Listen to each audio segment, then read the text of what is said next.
you'll see America's favorite sport on WHBQ television.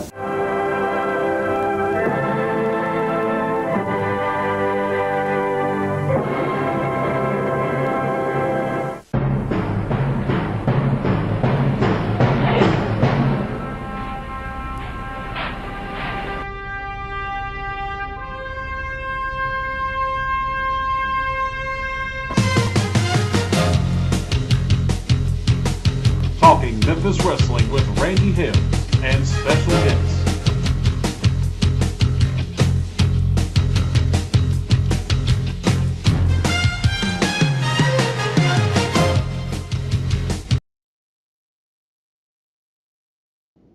Loving now how Adam Dunn, our brilliant producer, starts this show, because he starts this show with that jingle. It's America's favorite sport on WHBQ television. Takes me back as a young man, about 10 years old, on Saturday morning when I finally discovered Memphis wrestling, and I have been hooked ever since. This is the 20th show of 2025. It's Tuesday night. It's Talking Memphis Wrestling. And I think back to the roots of this show. And the roots of this show, I started doing it not on a regular basis and not a video show. I started to do it as a Twitter show on Tuesday night. It was not video. It was an audio show, and the first gentleman that showed up to join the show became one of my closest friends in the world. And he's back, and he showed up about 10 minutes after we went off the air last week, and we talked for an hour, but he's going to talk to you guys here today as we wait for Michael St. John, who's having weather issues. Doc here in a minute, but right now it's Pat Trammell from Birmingham, Alabama. Hey, Pat. Good morning. I remember the first time that I had to step out on the front steps so my Twitter would allow me to talk, and it's been a great ride. That's not very. We're a long way from ending the ride, and I'm excited about that. And good to see all our friends here. Hello to everybody. Great to be with you. We're having some weather here in North Alabama, which we had over the weekend. And but happy to be here. Frank Seaton. Frank, I want to know why your mother left Jonesboro after 100 years and moved away, and you're having to unpack the house. I want to know that information. BC Collins is in the house, PJ's in the house, Calvin's in the house, Chris in the house, a lot of people in the house, and we're enjoying it. So before we bring the doctor in, any first take for you right now before we get this thing going? We're stretching for Michael. Yes, absolutely. And I'll tell you, I'm excited. As you know, and as many of our friends know, I'm a banker by trade, but I am a frustrated historian, and all I ever wanted to do was be a history teacher, and I didn't do that. But one of the things I'm excited about this show is we are talking about some of the great wrestlers of the Memphis wrestlers of the past, and we're going to see some great pictures of them, and I'm very, very excited to see that, because those are my heroes, and I can reach out and touch them. So excited. And there's my good friend Bo James coming. Glad to see Bo, and Pat Rose, two great historians of Southeastern wrestling. Since Pat says, hey, Randy, I guess I should say, hey, Pat. Pat, you sent me a couple of cool pictures. You send it, a lot of times you send me on my phone while I'm in the middle of the show, that normally I try not to look at my phone, and then to get it on the show, I have to send it to my email and then upload it, and it's a little complicated. If you ever run across pictures, if you would send it to Facebook Messenger, if you send me the text, that way I can get it to my email. Mark is in the house. He says, how is Dave Brown doing? Very good. Absolutely excellent. Now we're going to switch from Birmingham, Alabama. We're going to bypass New Orleans, Louisiana, where this guy was the weekend doing some moving of family members, and now he's back. He's doing a lot of exciting things, including putting in a pool and enjoying this weather. Ladies and gentlemen, our friend Rusty. Rusty, what's going on, my friend? Hey guys, good evening. Glad to be here. And yes, we have been in New Orleans recently, and yes, we're putting in a pool. It is a beautiful evening here in Orange Beach, on the Gulf Coast, in contrast to, I guess, you guys. It's warm. I think the high today was like 88, and very humid, obviously. So it's just starting to cool off now. I think it's like 83. But we've had the air conditioning on high, all day long. So I'm looking forward to tonight. I actually looked at the run sheet that Randy provided for us for this evening, and there's some interesting stuff on there that I'm not sure I understand that I knew about. There were some matches from places like Richmond, Virginia, and Albany, Georgia, that I had no knowledge of. So I'm looking forward to hearing about that this evening. We're expanding our horizon, and we'll try to do that every week. Again, we've made several changes to this show as we're taking a little break. And obviously, I keep video ready if we go through the pictures and the talk. But this show is primarily a Memphis wrestling talk show. We're expanding it to the other territories too, as well, especially when Tennessee wrestlers are on that card, and we will see that. We have a first timer today, and I want him to tell us where in the world he's watching from. Leon Barfield just found me by accident. I want you to make sure that you send me a friend request. Also know, folks, that you can catch us all over the place, right here at the Randy House Facebook, also live on the Power Pro Facebook, the Memphis Wrestling Hall of Fame Facebook, at RB Hells on Twitter, the Classic Memphis Wrestling YouTube channel, and the Randy Hales channel on YouTube as well. And the Randy Hales YouTube channel is youtube.com/at Randy Hales. And the famous, the big time famous Randy Dandy, Randy West in the house as we're waiting for Leon to tell us where he's going. So Richard saying hello.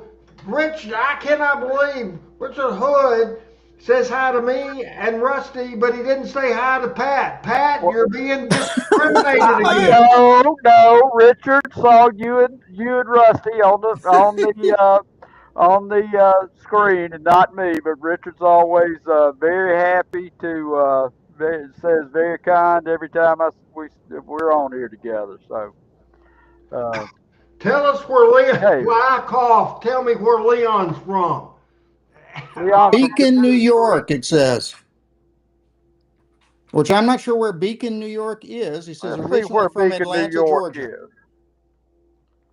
We Where know where Atlanta, Georgia is, and we're here every Tuesday at 7 o'clock and appreciate it very much. And as I'm looking here, it's all Facebook people. I think that's very unusual. Greg White's watching on YouTube. Facebook is where we get most of our people, but we usually have several people on YouTube as well. Want to say hello to Todd Alexander and Rusty. What's the timeline of the pool? We haven't heard that yet. I don't think.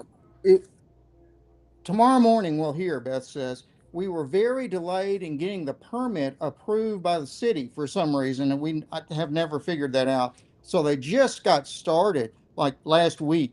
So they've got a big hole in the ground, they've got it outlined. So in theory, they're going to tell us what the projected start date will be tomorrow. Now, Beacon is about 80 miles north of Brooklyn. Would you like some history on Beacon, New York? Sure. Here's Pat Be- Trammell, our historian. This Be- thrills him to death. Beacon was so named to commemorate the historic Beacon fires that blazed forth from the summit of the Fishkill Mountains in the Hudson River Valley to alert the Continental Army of British troop movements. Originally an Wow. industrial city along the Hudson Beach, Beacon experienced a revival beginning in 2003 with the arrival of D.B. Kahn, one of the largest modern art museums in the United Hmm. States. So, a great city in the Hudson River Valley. Now, this show is primary a professional wrestling show. However, I've big part of my life as the owner, founder, and president of Power Pro Wrestling, as a ring announcer for Jonesboro, Arkansas Wrestling, and Blytheville Wrestling, and Memphis Wrestling, and Louisville Wrestling, then a play-by-play guy, and then an assistant booker, assistant general manager, then the general manager, and then the owner, founder, and president of Power Pro Wrestling. Pat Trammell is as he said earlier, a wonderful, wonderful historian, big interest in all kinds of history, especially with Nick Goulas, Birmingham Wrestling. He is a banker by trade. He's into all kinds of business. He is the husband of, as far as I know, I've just met one by this show on screen. I think you're just married to one person. Is that right? That's correct. That's And correct. That's all I can handle. and I think you're the father of two. With you, kind of have also been real close to your kids' best buddies, Quan and others, and That's certainly on the right. Meg side too.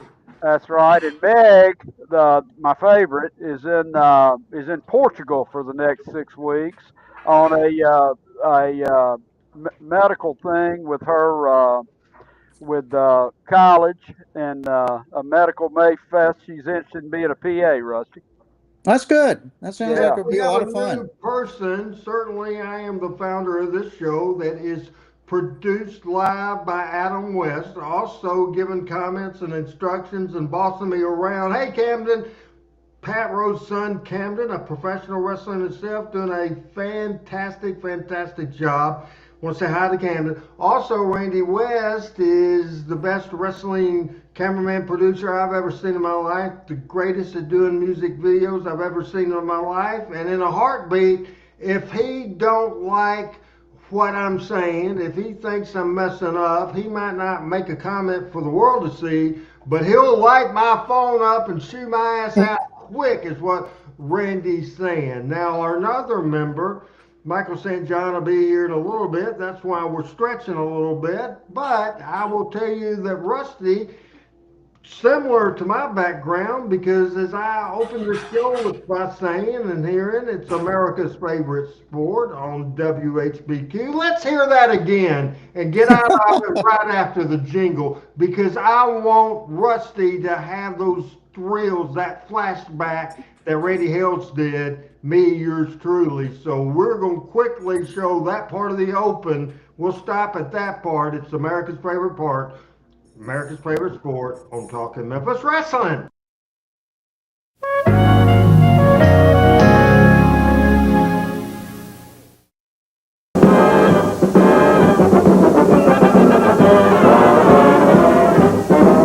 You'll see America's favorite sport on WA. Live from Highland Drive. It was in Memphis, Tennessee. WHBQ TV. At the time, it was the ABC affiliate. It's the Fox affiliate in the same building. Now, you agree with me. Does that jingle give you goosebumps every time you see it, Rusty? Oh, every time I hear it, I start singing along. I think about wrestling back in the day. So it's so much fun to hear that. And you're right, the studio, it was WHBQ was the channel that it was on then, and it was on Highland Avenue, which was very close at the time to Memphis State, kind of in the center of town almost. And it stayed there from, oh gosh, I want to say from the late 50s until Jerry Jarrett broke off in The 77. wrestling So it was there show. for a Yeah, long yeah. time. The building's still there, Is obviously. that The right? wrestling Yeah, left. I haven't seen it in many years. So you left Memphis. Where did you go to school in Memphis? Where did you go to high school? Christian Brothers High School. After high school, where did you go? what is now called Rhodes College. At the time, it was called Southwestern at Memphis. So that dates me a little bit. They changed the name, I think, in 1984 or so, something like that. I have a Now, question. I have a question for you, Rusty. True or this is a true or false. My son went to Memphis, and there's a statue in the front out there, and I forgot that guy's name. But the story was that it's a difficult name to pronounce, and so they named it for Dr. Rhodes instead of him, but they put a statue up of him. Yes, it's supposed to be for Peyton Nally Rhodes. That's his full name. Peyton. Nally is Nalle, and then Rhodes, Rhodes. And yes, there is a statue, and there's also a tower behind, like a bell tower, which is That's very right. prominent on campus. And it's very beautiful too. It's stunning when you see it. Um, excuse me.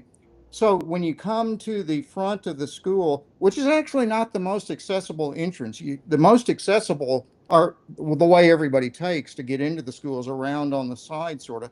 But if you come in, or if you go over to what is the front of the school with all the trees, they've got an oak alley in front of it. So there's 200-year-old oak trees lined up, in a boulevard type situation. You can see the statue, you can see the bell tower, and several of the old buildings. The old buildings are all in the same architectural style, built with sandstone that came from a quarry in Bald Knob, Arkansas, and they've done that every year since. So every building on campus was built from that same quarry, and it's really a stunning, visually stunning campus to look at, which is part of the appeal of it.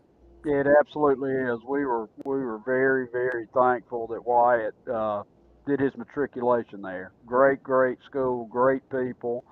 I'm close friends with Bill Short, who is the archivist in the library, and Yep.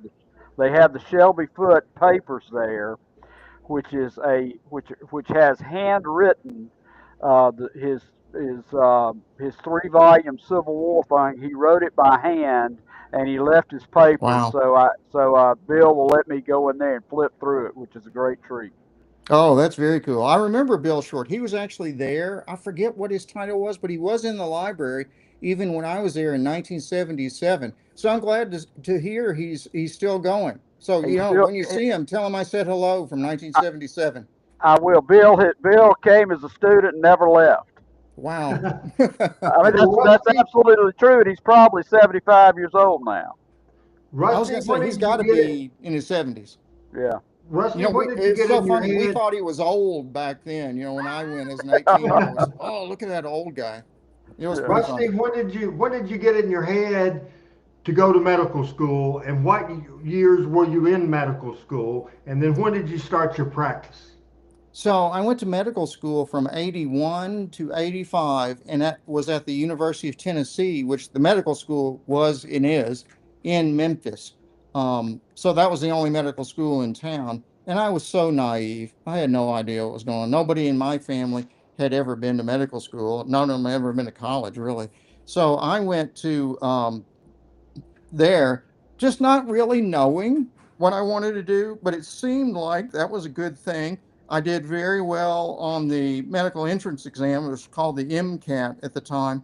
And one of the student advisors at Rhodes College at the time said, "Well, have you thought about going to medical school? You did very good on this test." I said, "Yeah, sounds good to me." I mean, that's how naive I was about it at the time. So I went straight from Rhodes College to University of Tennessee Medical School. So Rhodes was 77 to 81, and then UT was 81 to 85. Then from there, I went on to to residency at Tulane in New Orleans, where we worked at the old Charity Hospital, which is a legend by itself. And that was from 85 to 89.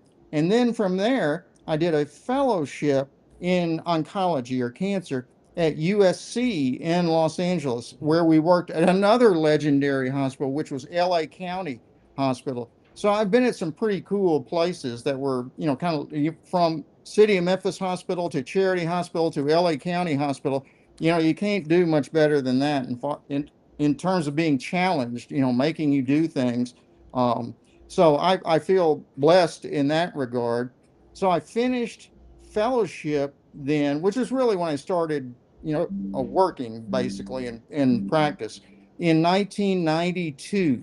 And I went back to Tulane as faculty then for a while. I was in Texas for a while, in Amarillo when Katrina came through, we were there. And then went back to Tulane in 2010 to help rebuild after Katrina, and then retired from there just last year. So here I am. We still live in New Orleans part time. We live in Orange Beach part time, and we go back and forth between the two. Hey folks, I said we have changed direction on this show. We changed it several weeks ago. We are now, Pat, I want you to look at the screen. I want you to pay attention. Rusty, I want you to pay attention. You can tell when I get fired up, when I get excited, when I'm all ready to go. I'm in wrestling mood. Wearing my yellow again, everybody, Lance Russell. At this point, we have more viewers right now live than ever in the history of this show during the first hour of this show. Wow. We been down a little bit as we were changing directions. We have talked for let's see 21 minutes without any wrestling. I promise you there'll be plenty of wrestling. This is called a stretch because Michael's broadcasting weather information. But Pat, you've been here from show number one. Pretty impressive, right? Very impressive. Very impressive. And I'm just excited. Hey, Ahmad, good to see you. I'm just very excited to be here with new and old friends. One more story, and we're going to get into the wrestling. Pat, have you kind of figured out that at sometimes ORH is a little hot-headed? Have you figured that out by now? It took me about 8 minutes into the first show, but yeah, I figured it out. I'm a high C student. I absolutely snapped today. Uh-oh. I went into wrestling mode 101 quick. So I picked a gentleman up at the hospital. I was taking him Rusty, you know where Walnut Ridge, Arkansas is? Yeah. Oh, yeah. About 22 miles from Jonesboro. So he was talking and he was talking, and I know things happen. I know that for sure. I asked him where he went to school, and he basically said that school wasn't for him, but he did say, and I get that. And he said that he ended up getting a GED, and I got that. Good conversation. But then I said I went to West Elementary, Annie Camp Junior High School, Jonesboro High School, and Arkansas State. Then he turned smartass on me. He switched heel on me, Pat Uh-oh. Bramble, not knowing who he was switching heel to. Because he said, you went to freaking, but he said the F word, the FU word. He said you went to that to be a stupid Uber driver. What do you think came out of my mouth? That didn't work. That No. didn't work. No, that didn't work. Well, I hope you cut a good promo on him, Oh, Randy. I cussed him like a freaking dog. I probably scared him to death. He had. Oh, I knew I could whoop him. He had he's missing a foot and all. Oh, come on, man. That's the sort of thing, and that would be the first thing you go after. What's hurt, right? If it would have come to that, you damn straight. Yeah, you do a single leg takedown on the foot Yeah. that's missing. Wrestling business born, wrestling business bred. When I by God die, I'll be wrestling business dead. And we have a new viewer on the watching right now, and now Bo James, who knows me, RH. I wish I could have been there to do that, and certainly I am Uber driving right now in my retirement, but I lived my dream, and I was able to write a book, and I said that. I said, hey, mother trucker, have you ever written a effing book? I effing have. Because people actually bought it to hear my effing story that was my effing dream. And by God, I lived my effing dream. And then I went to Sonic Drive-In, where within 6 months I became the fastest to a store manager, the fastest to a managing partner, and a piece of the pie than anybody in history. Then, as the most successful marketing director for the history of Cole Brothers Circus that Ronnie West did, Bill Dundee did, and I was the most successful one ever, and it's been in business 100 years. And then I helped start Jerry Lawler's Hall of Fame Bar and Grill, and now I'm the best damn Uber driver in the freaking world. So let me, and I'm dragging your ass from the hospital, and you look half dead. So that was fun. That ORH. Did you know that's a little bit temperamental? Have you figured that out, Rusty? Yeah, I knew it even back when you were on TV. You could figure it out even then. When you knew when they called out Randy Hales on TV, you knew there was going to be some action then.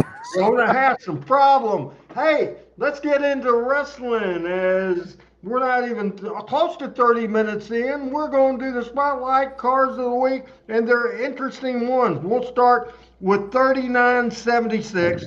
3976. This is Louisville, Kentucky. Before it was name changed to the Louisville Gardens, it was called the Convention Center.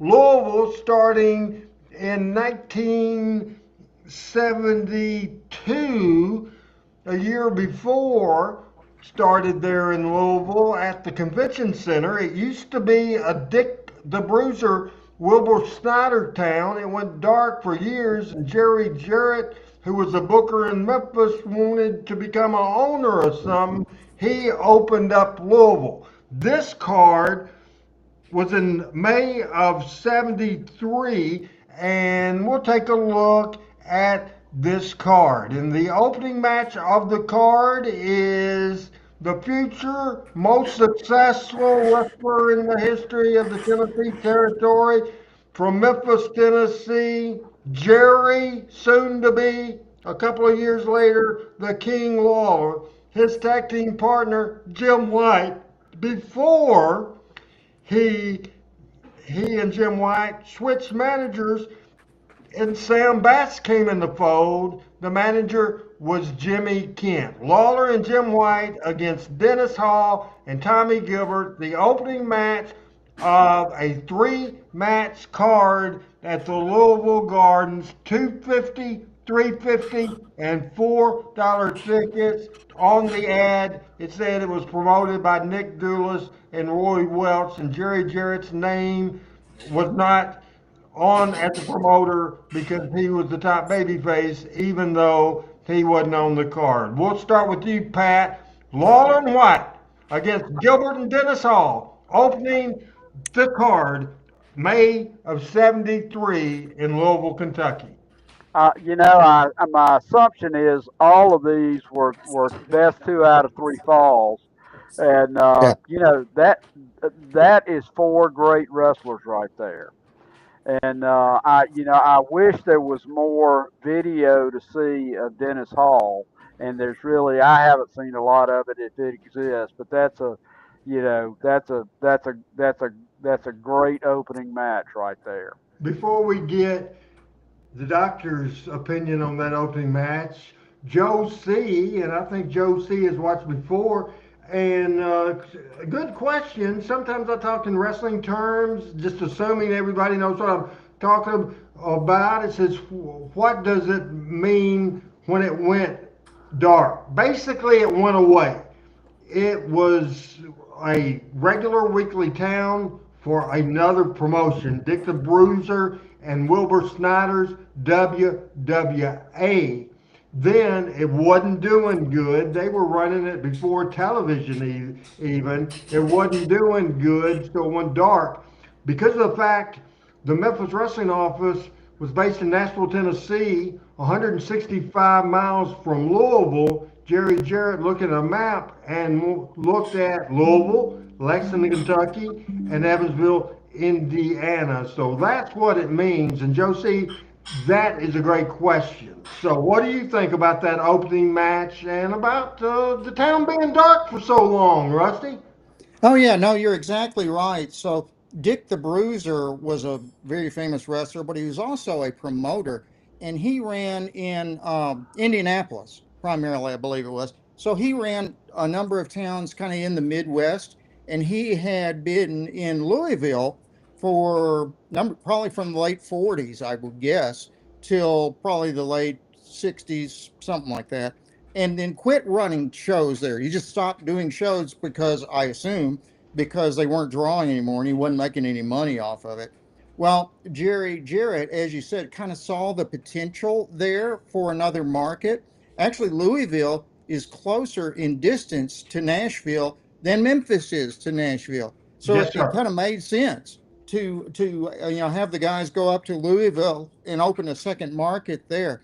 One of the ironies of that, it always to me, one of the ironies, um, was that those of us in Memphis who were, lived in Memphis or thereby watched, the TV every Saturday morning, went on Monday nights, we only vaguely knew that wrestling existed, in Louisville. In fact, we really didn't get it that the same guys that we saw on Saturday morning and Monday night were going up to Louisville, a day or two later to put on a show, and that their show was very similar to what we were seeing, and we had no idea. So that was very much an eye opener to me when I figured out, that they went to Louisville, they went to Evansville, they went to Lexington, and basically the show was pretty much the same. And like in our chat, it says it was a week behind Memphis, and that's right. The TV show was live in Memphis on Saturday morning at WMC, well, at first WHBQ, as we mentioned before, but then starting in 77, it was on WMC, which was another TV station in Memphis. So that was live on Saturday mornings. In fact, you could go down there and get in the crowd if you wanted to. But anyway, so that same show that went live on Saturday mornings in Memphis was recorded, and it was edited a little bit and then shipped to Louisville to show on Louisville television a week later. So on Saturday, a week after it was live, it showed up on Louisville TV. I think Louisville probably had an hour rather than an hour and a half, which was what Memphis had, was 90 minutes. But Louisville only had 60 minutes, so they had to edit the tape from the Memphis show, and they would put in little things that were specific to Louisville, like they do a promo telling what matches were coming up in Louisville. Like Lance Russell would stay backstage and talk to, various wrestlers and say, "Well, what's going to happen this coming week in Louisville, Jerry?" And then they would say, "I have a match with so and so." So they would insert those little segments, in the breaks between the shows. So it really was a little bit different show, but it was, you would see the same matches that had occurred in Memphis a week earlier. And I assume they did the same thing in Evansville and in Nashville Lexington and Nashville for sure. and Hey, Nashville. what I want to do, and we'll get back to that card in a minute, starting with the bow uh, comment. Adam, if you put these, there's several comments that I need to respond to. So starting with bows, let's quickly let me go through those to catch up because we certainly want this to be an interactive show. And I don't know, sometimes uh, Adam gets a phone call or something like that, so I'll put it up there. He's given us information about Dick the Bruiser stopped running in Louisville in 1965. He only wanted to work 3 or 4 days a week. Louisville and Evansville would give him 5 to 6. They were doing less of all the town. I want to say hello to Reese, and Richard Hood asked if Jim Barnett at one time owned part of Indianapolis, and he did. And let's see what else we have. Alexander says why Memphis Wrestling never expanded into the old Mid South UWF territory after they closed up in 1987. When they closed up in '87, they sold to WCW, and Right. the deal was that WCW bought them, and they were going to run. It didn't work out, and that was a rough time in the wrestling business that time. It really was because Jerry Jarrett was not going to take a gamble. Juanita is in the house. Ken Timms was her husband. Tony remembers only Wiki, and Alexander says Memphis is one of his favorite territories. As basically, we'll go back to 3976 real quick. Devon, and real quick takes on this. Carl and Kurt Von Bronner against Oni Wiki and Jackie Fargo. Pat? The Von Brauners were a legendary heel team in the Gulas Welch territory for sure, absolutely. And and Saul Weingroff. I will give Nick Gulas gets a lot of lot of Shit. criticism, but the one Criticism. thing Yeah. yeah, but the one thing Nick Gulas did very well is he could come up with a heel manager as well.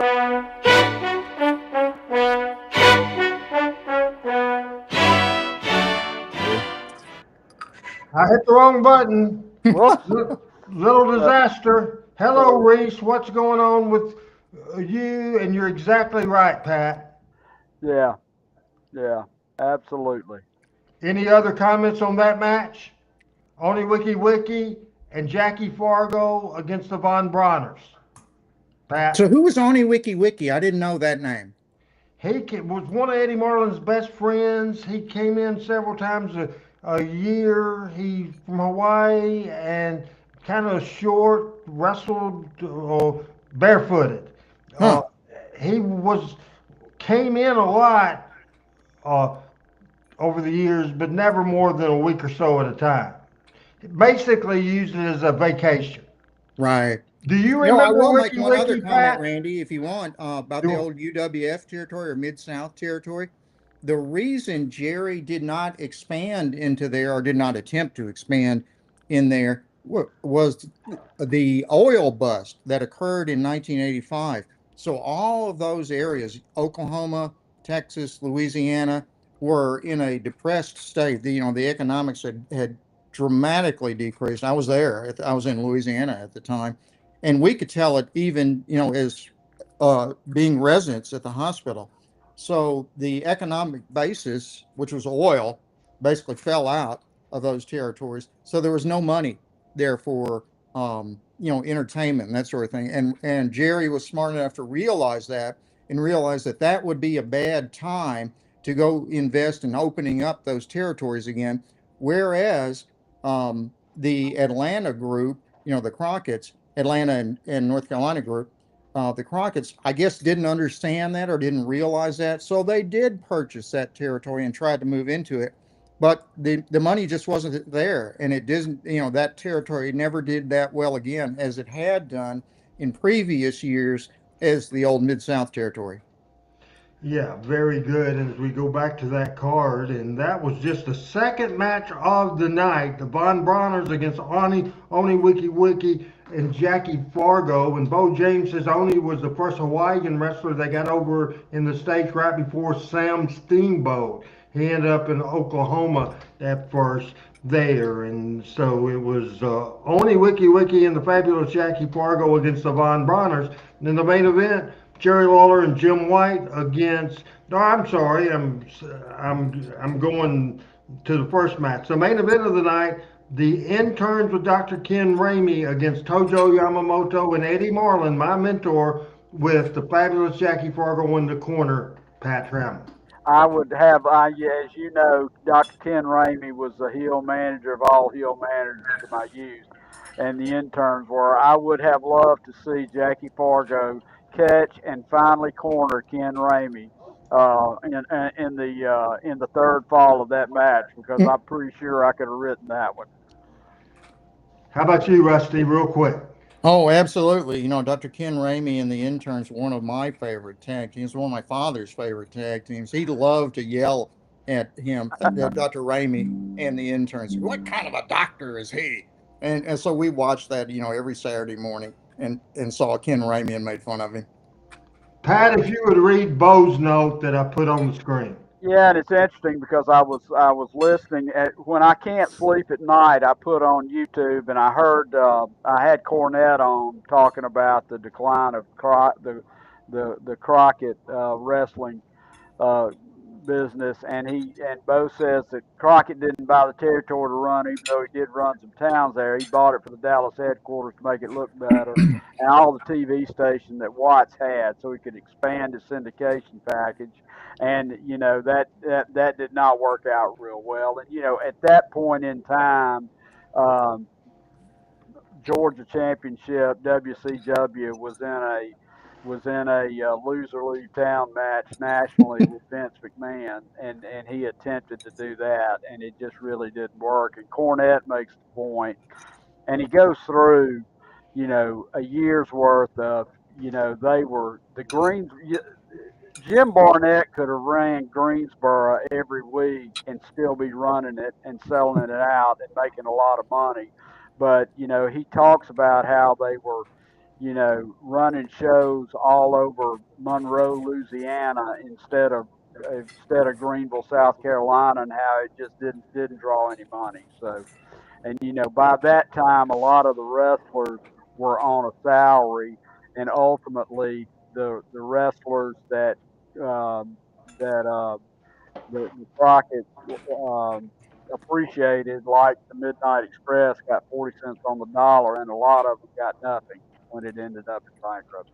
Rodney Howard says intern was the best heel match team ever, and certainly they're in the Hard, running. hard for me to Yeah, argue with that. absolutely. The Assassins, Tom Ernesto and Jody Hamilton, was great as well. And Alexander says, wasn't Dallas the home of world class wrestling as well? And that is true as well. The interns with Ramey, Tojo, and Eddie Marlin. What a main event that we also saw in Memphis, Rusty. Oh, absolutely. Those guys were great. If you Tojo had if there turned from bad guy to good guy when he came Yeah. out to rescue Jerry Jarrett. So Jerry, in theory, was Tojo's secret protege. Supposedly, Tojo had been training Jerry kind of in secret or behind the scenes. And then one day, Jerry was getting beaten up on TV by, and I forget exactly who it was, but a couple of guys. And Tojo, of all people, ran out to save him. And Tojo was a hated heel at that time. This Japanese guy, um, that close to World War II, coming out to help an, good blonde American kid named Jerry Jarrett, and they let on later that Tojo had been or mentoring Jerry Jarrett for some time. So that's how they explained it. And suddenly, Tojo was a good guy, and everybody turned at one. Everybody loved him after that point. After hating him so bad for so many years, so it was really interesting how they did that at the time. The interns was Jim Starr and Tom Andrews, and Tom Renesto and Jody Hamilton were were the assassins. We appreciate Rodney Howard, everybody watching here for sure tonight. As we're it's hard to keep up, and we're trying to, folks. If we don't mention you, I'll try to get back to you. 200 over 200 plus people watching as of now, as we're 44 minutes into that show, and that Louisville card is great. And we're going to look at different territories now as we go to the Crockett promotion at 3982. Help me out here. Can You can't read that because the opening, this is Richmond, Virginia, June the 15th, 1973. There was 5 opening matches. Johnny Weaver and Art Nelson against Rip Hawk and Swede Hansen against Thunder. It was Weaver and Nelson against Rip Hawk and Swede Hansen, and Thunderbolt Patterson and Sherry Briscoe against Ole and Gene Anderson. We'll start with you, Pat. Well, Richmond, well, Virginia. yeah. I mean, Johnny Weaver was over a lot more than he gets credit for in the past. Johnny Weaver had a sleeper hold, Weaver lock, as Dusty called it, and Art Nelson was a guy who I think was toward the end of his career there, but he had been big in the Crockett territory. I don't know that much about Rip Hawk and Swede Hansen, but that's a Crockett card for sure. Rusty? Oh yeah, Art Sailor Nelson, I think is what they called him. And That's what it was. Yeah. yeah, he and Johnny were both just excellent, technicians. Like I said, Johnny would put that sleeper hold, the Weaver lock, like Dusty referred to, on people, and you could just, it was so smooth and so slick. So Johnny looked like a real, technician in the ring. So yeah, they were both very entertaining. As Bo says, Art Nelson was the top heel in the Kingsport, Tennessee territory. Again, we appreciate Rusty, Pat, and I all appreciate the extreme engagement of everybody and the comments. Again, we're doing our best to get to everybody as we're doing something different, as we're looking at different territories, and that's been a lot of fun. Albany, Georgia, in 1975, 39-58. I think you will be interested in this card. We'll start with the opening match of Mike Stallings against Larry Zbyszko. Don Kent, one of the fabulous Kangaroos, against a very popular Tennessee wrestler, Ricky Gibson, the brother of future rock and roller Robert Gibson. Then Lorenzo Parente against Tommy Gilbert, the father of Doug and Eddie Gilbert. Then the Assassin teamed, which I think was Jody Hamilton, teamed with Jerry Lawler, a time, and this was May the 1st. No, let me look here, make sure I get this date right, and it was in May of 1975. It was very interesting match. Jerry Lawler and the Assassin against Rocky the Soulman Johnson and Robert Fuller. This is before Rocky debuted in Memphis. Of course, Robert Fuller, his partner, had been in Memphis. I think this is just, again, a tremendous card. Assassin and Lawler against Rocky and Robert Fuller, then Abdullah the Butcher against Mr. Wrestling #2. What a card, Pat. Where is this? Atlanta? No, this is Albany, Georgia. Albany. Okay, that's why it's in the skating rink. I'm curious as to who the heel team is with the Assassin and Lawler and Rocky and Robert Fuller. Yeah. I assume Lawler and the Assassin are the heels, right? Okay. Absolutely. I would think so. Yeah. Okay. I didn't know. I know Fred Ward was around there for a while. Did he run the smaller towns in Georgia? He had his own towns. He would do the TVs and everything. He would pay a booking fee, and Bo let us know of that last week. As Tony says, there was also an outlaw promotion that ran a very successful show in the Carolinas named Johnny Hunter. He actually trained Man Mountain Link, who was later in the Memphis territory. Alexander says, was this a NWA Georgia Championship Wrestling live event? They were associated with Georgia Championship Wrestling, but it was as you see on the ad, a Fred Ward promotions. Alexander says today's tickets are too expensive. Uh, He's right. and Oh, so yeah. I think groceries, gas. I mean, that's just evolving, and because then I guarantee you, in the '70s, there were wrestling fans that remembered what they paid the wrestling tickets in the '50s for, and saying this is ridiculous. You And know, I'm wondering. I'm sorry, I didn't mean to interrupt, Randy. go ahead. I'm wondering, and Bo, maybe you got some insight on this. I don't know who the original. He died. He was the original promoter in Atlanta, and his wife took it over. Mm. Uh, oh gosh, and there was a war there, and I wonder if this was kind of the part of that. Who was the guy, Well, what was Randy or his Bo? name?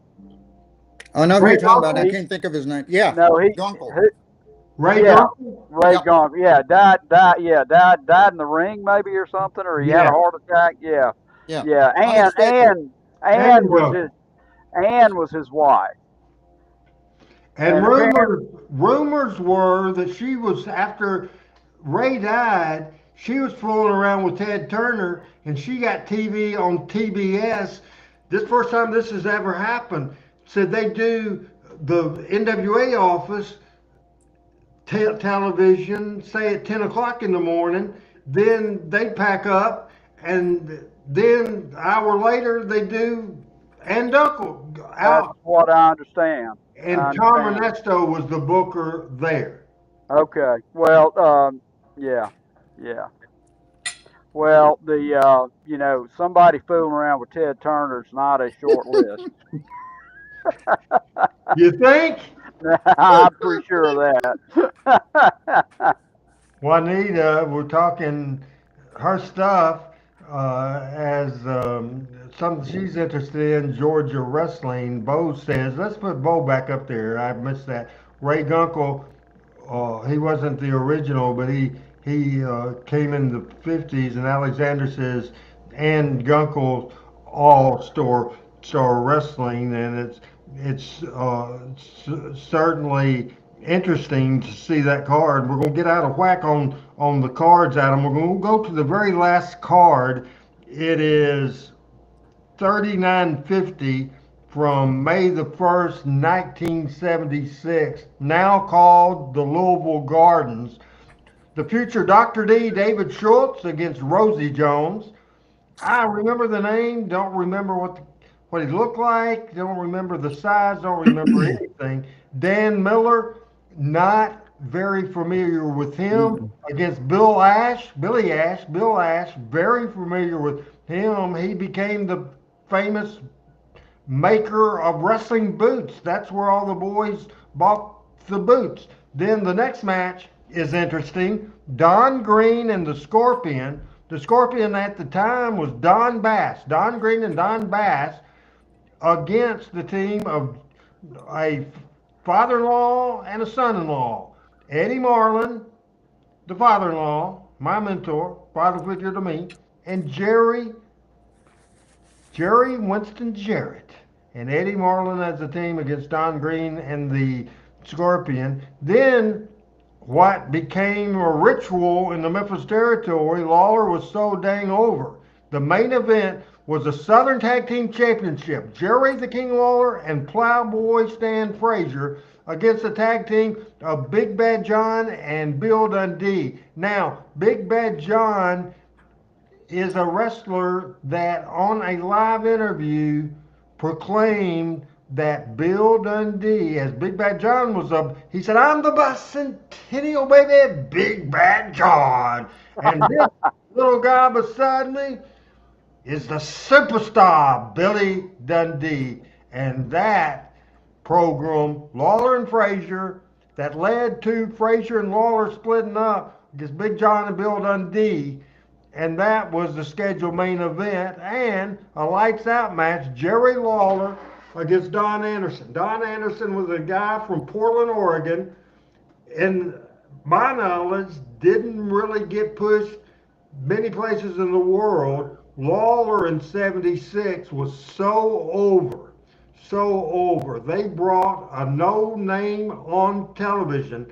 So the fans in Memphis thought, and Louisville, and Evansville, and Lexington, and Nashville, all throughout the terrain, Jonesboro, and Tupelo, and blah, all the, and Hopkinsville, and Bowling Green, everybody thought Lawler's going to beat this guy to death. But what happened is a big upset.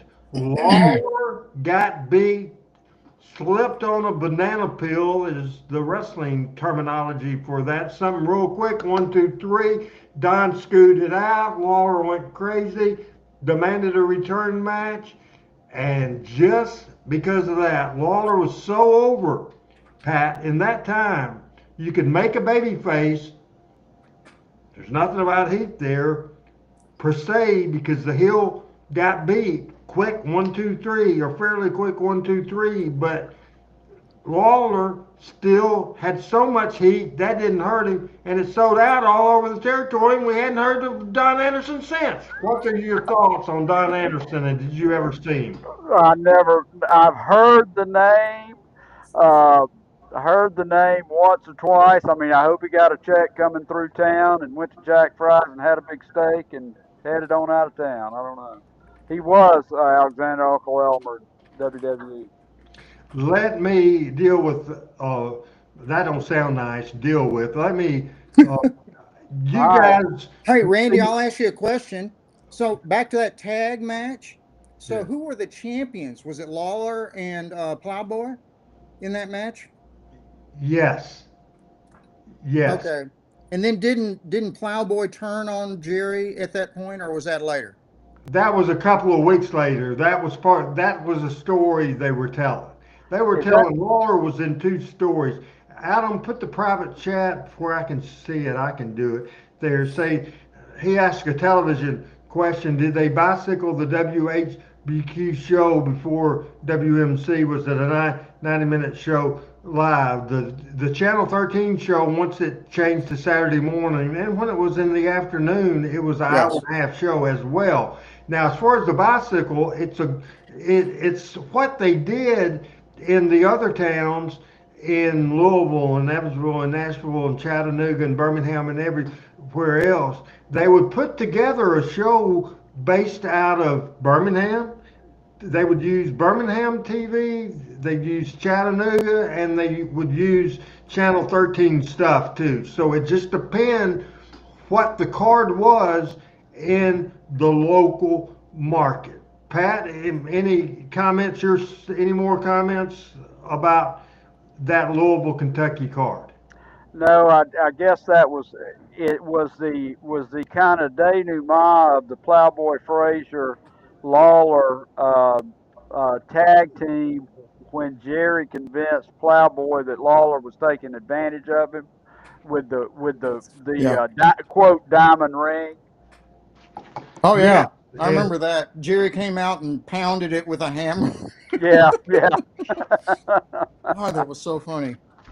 Hey, Crazy Gail Brooks, my friend Crazy Gail, Bad Bob's, Memphis, Tennessee, Interstate 40 eastbound, Crystals, Memphis, Tennessee. Had some great times with Crazy Gail. That old fart on my override today, I should have told him that. I said, don't screw with me, you son of a gun. I'll get Crazy Gail on your ass and she'll pull your eyeball out of your socket. Crazy Gail, don't play when you're messing with your friend for sure. Now, Alexander says, did Memphis send their TV show by satellite? No, I don't think there was satellite. No. They take it to they take, sometimes they would take it to the bus station and after TV, and other times, um, The other bus station times, was an early version of like UPS, so you could put a package on the bus and ship it to somebody in another city. So they did that sometimes. They would hand carry it sometimes to another city, and that's what they referred to as bicycling it. So they carry it, say, from Memphis, and it was actual physical tape basically instead of something digital. We didn't have that then. So they take the tape, somehow get it to Nashville. Then the next day, somehow get it to Louisville or wherever. Next day, get it to Evansville and so forth. let me clarify that. When in the '80s, when I started around, either Eddie Marlin or me would take the master tape after when we were leaving TV, we would get the master tape, which was 46 minutes. On Monday night, we would do the local promo for 1 minute where Lance would run over the Louisville, Evansville, Nashville, whatever markets, those cards. Then we do a 2 minute heel interview, a 2 minute babyface interview. Then Randy West in Hendersonville would edit those tapes to get together. Then Randy West would take the Nashville tape to Nashville. And then normally Christine Jarrett would take the Louisville tape on the way to Louisville, would take it there, and I would assume did the same thing in Evansville. Other shows, because as the years went on, it expanded the coverage. Randy West eventually would FedEx it out, and the segments for Memphis only was not recorded at all for the syndication TV, as Michael Butler is in the house, and that was a great card. We're going to change territories. As Bo, you'll like this, 3978 is 3978. We showed a couple of cards last week from Ron Fuller's territory. Pat, you weren't on last week. We had two interesting cards from Ron Fuller's card. I like showing Ron Fuller's cards, and this one had a world title match, but we'll go down the card. Robert Fuller against Norvell Austin. I can tell you that would have been a hell of a match. Then Bob Orton Jr., the father of Randy Orton, against the legendary Knoxville legend, the King of Kingsport, Ron Wright. Orton Jr. against Ron Wright. Carl and Kurt Von Steiger against Tony Charles and Mr. Knoxville. At that time period, there were several Mr. Knoxvilles, and maybe Bo James can tell us who the 1977 Mr. Knoxville was. The next match was a 10-round boxing event, the Mongolian Stomper with Gorgeous George Jr. against Bob Armstrong, surprisingly managed by Professor Tora Tanaka. And the final match is Terry Funk for the NWA World Title. As we're at the point, we're at a record viewership for this show today, and come back to that card right now. But we're going to some place else that has bad-ass weather. He's in Huntsville, freaking Alabama. He's a member of the Alabama Broadcasting Hall of Fame, the Tennessee Broadcasting Hall of Fame. He's program directed all over the world, including Memphis and Nashville and St. Louis and LA and Phoenix and all over the place. And he is our friend. By God, he is Michael St. John with my buddy, my friend, my palsy wowsy, Joshua. Hey. Joshua is here. Hi, Joshua. Say hello to Randy. Hey. Hey, buddy. If you notice, he's got his own roll-top desk here that he's working on, that we put it in the office. He wanted to move it in here this week. And that desk has a little bit of history on it. Pat, I think you'll love this. My Aunt B gave me this roll-top desk when I was 2 years old. Wow. And my mother kept it in pristine condition. In fact, I don't think my mother allowed me to sit in it until I was 8. But the fact of the matter is, it is here, and he's now using it. And show him what you got. You got some figures. What are you playing with? Tell him what you're playing with. Some Grinch ornaments. Uh-huh. Got one of them. You love those Grinch ornaments? I Yep. got one of them. He's got a lot of them. So he's in here. There you go. I got to flip my camera around because I think if I got it backwards, yeah. Sorry about that, guys. There we go. Now you got him. Now you got him. How's everybody doing? It's been bad around here. I didn't think it was going to get this bad. I'll be honest with you. They moved graduation till 4 o'clock this afternoon. We were out of there by 5:15. Went by Walmart, got a couple of honeydews that Miss Melanie needed me to pick up, and got back home about 6:45, ready to go on the air. And then my phone blew up with, anyway, Athens, Alabama, and I'm sure, Pat, you'll be reading about this. Killingsworth Estates over in Athens, Alabama, just about got leveled, and the tornadoes have been north of us, which is a good thing. But north of us, it's a good thing for us. But it's hit this area a little more strongly than it has the past few times. And I was just noticing in this area, I don't know about you guys, but this storm season started about March 10th. And here we are on May 20th, and we're still in the midst of it. This may be one of the largest tornado seasons in spring we've ever had.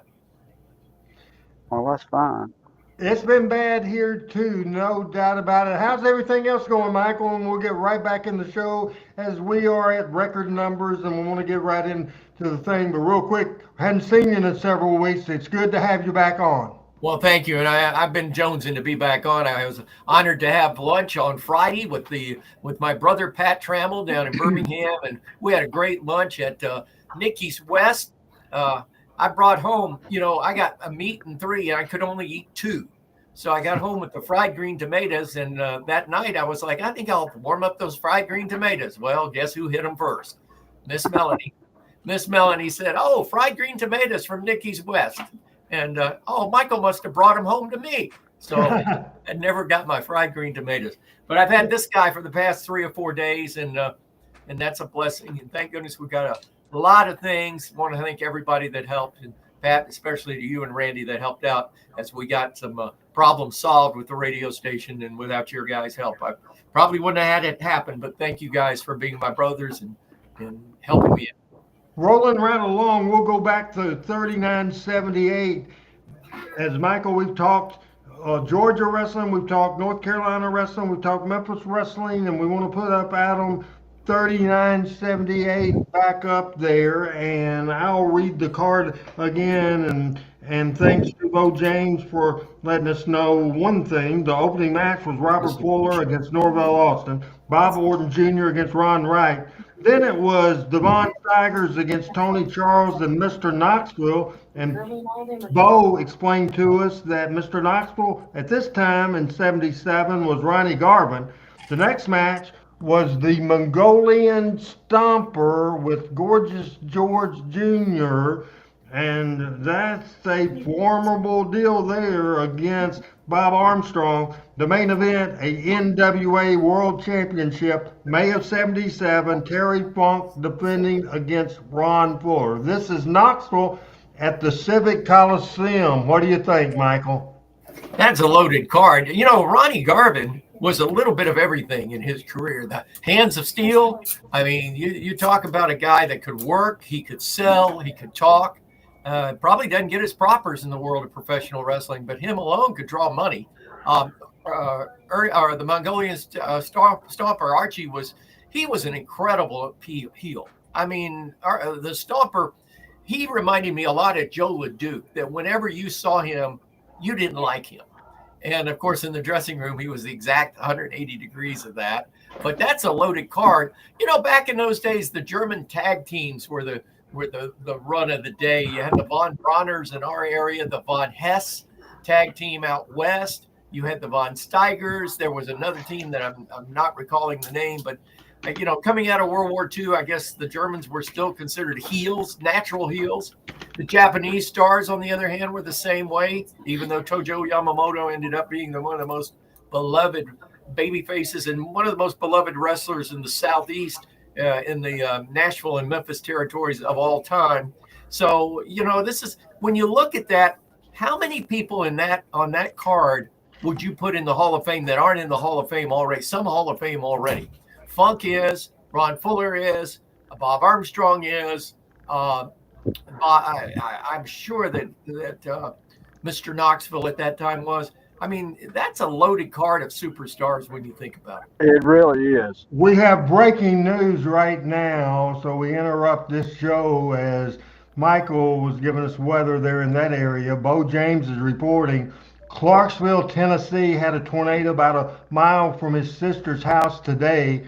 London and Somerset, Kentucky got destroyed on Friday night. So this is May, and we certainly wanted to let everybody know that be secure, people, as had some rough, no tornado, but it was rough here this morning as well. So Michael, so Adam, we can lose the breaking news graphic right now. Go with Pat first. Pat, that was a loaded card in Knoxville. I tell you what, that was an absolutely loaded card in Knoxville. I mean, I don't, and you're absolutely correct about not getting his Ron Garvin not getting his props. But I tell you what, Ron Fuller could put together a card as well as anybody in the business. And one thing that I would make a comment on, the Mongolian Stomper came into Georgia in the early to mid 80s and was, probably in his mid 40s. But I saw some earlier tape of him within the past 90 days or so. That guy, when he was young, he was athletic as all get out, and he could work. He could work for sure. He could throw a drop kick from a standing position. That's the thing that always Absolutely. got me about Archie. He could come off the mat and throw a drop kick and hit somebody right in the chin. He was magic with that. And that's amazing. He must have weighed 260, 270, something like that. He was tall too, Doc. He was like 6'5", 6'6". Yeah. He sort of hunched over, but when he stood straight up, he's a big guy. Oh yeah. Rusty, real quick, your thoughts on that card, Rusty. Your thoughts on that card. I was just going to say the Mongolian Stomper was just amazing. I remember when he came to Memphis, it was during the time, or at least one of the times he came to Memphis, when Jerry Lawler had his army. So he was General Lawler. And I remember thinking at the time, oh, there's no way Lawler's army at the time could beat all the good guys in town until Lawler managed to recruit the Stomper to come join him. And at that point, everybody, all the fans, started groaning and worrying that they were going to defeat the good guys forever because the Stomper could beat anybody in the universe. And we thought that was the death knell for Memphis wrestling, because Lawler was going to take him over once he had the Stomper. That's how big or how popular, or how influential, I guess that's a better word, the Stomper was, at least in Memphis, and I know he was in other places as well.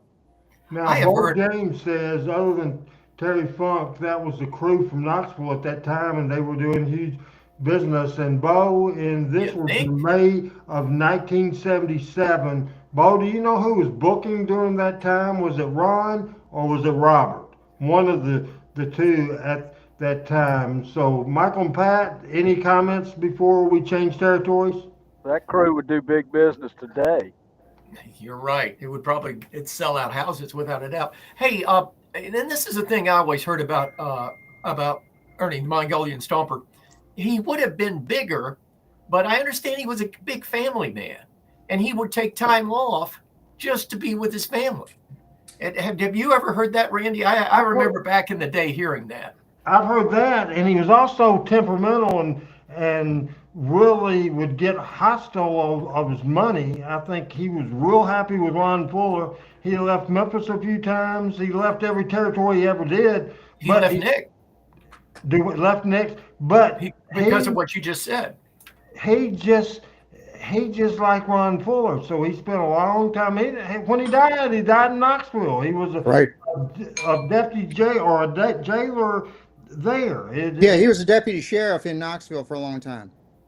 And so Bo says Robert and Ron were booking team in 1977. As we're going to leave the Knoxville territory and go to Championship Wrestling from Florida, our last featured card of the week, 3979. This is just a couple of years before Eddie Graham passed away, and this is at the Lakeland Civic Center in Lakeland, Florida, on Saturday, May the 12th of 1979, and the opening match was Jim Shields against the future honky tonk man Wayne Ferris. Then Bubba Douglas against Larry Latham, who would have in 1979 the famous run as the Dogs, or as the Blonde Bombers, with we have Wayne Ferris and Larry Latham. They got together and they were on the same crew in Florida, and this is how territories work. They were in the opening two matches in Lakeland, Florida, and a few months later they were in one of the most memorable angles in the history of Memphis wrestling. So Jim Shields against Wayne Ferris, Bubba Douglas against Larry Latham. Then it was Ray Candy against Killer Carl Cox, followed by Jerry Briscoe against Killer Khan. And then the first time ever, 8-man tag team match. And if that's the first time ever, and this was 79, Nick Goulas had been booking that in Nashville for 30 years. Anyway, Steve Kern, Jim Garvin, Mike Graham, and the money of this card, Dusty Rhodes against Magnificent Morocco, Bugsy McGraw, Sonny King, and the Viking. This is close to the end of the glory days of Memphis wrestling, and Dusty leaving maybe 4 years later. We'll start with you, Rusty. Real quick comments. We're going to try to get through everything today, so real quick comments about this Championship Wrestling from Florida card. You know, the one thing you didn't mention, Randy, was that match with Jerry Briscoe versus Killer Khan. That was another, big time match. Jerry Briscoe, had been a legitimate amateur wrestler, college wrestler, and was one of the, I don't know whether he was an owner, but he was definitely involved with the Florida promotion there. Killer Khan was kind of a traveling heel, and he was well known, a big, very scary guy. So I thought that was a surprise to have that match in there along with that 8-man tag match. Absolutely. Pat, Championship Wrestling from Florida in Lakeland, Florida. I'll tell you what, if you want to know about Florida wrestling, that the left side of that 8-man tag match, that's got the stalwarts in there for sure. Yeah, that'd been a fun card to watch. Was Ray Candy ever in Memphis? Absolutely, multiple times. Yep. Okay. Including a part of Birmingham a good bit. And he was a part of the Zambui Express with Ray Candy and Bad Leroy Brown. Just a super card. Rusty?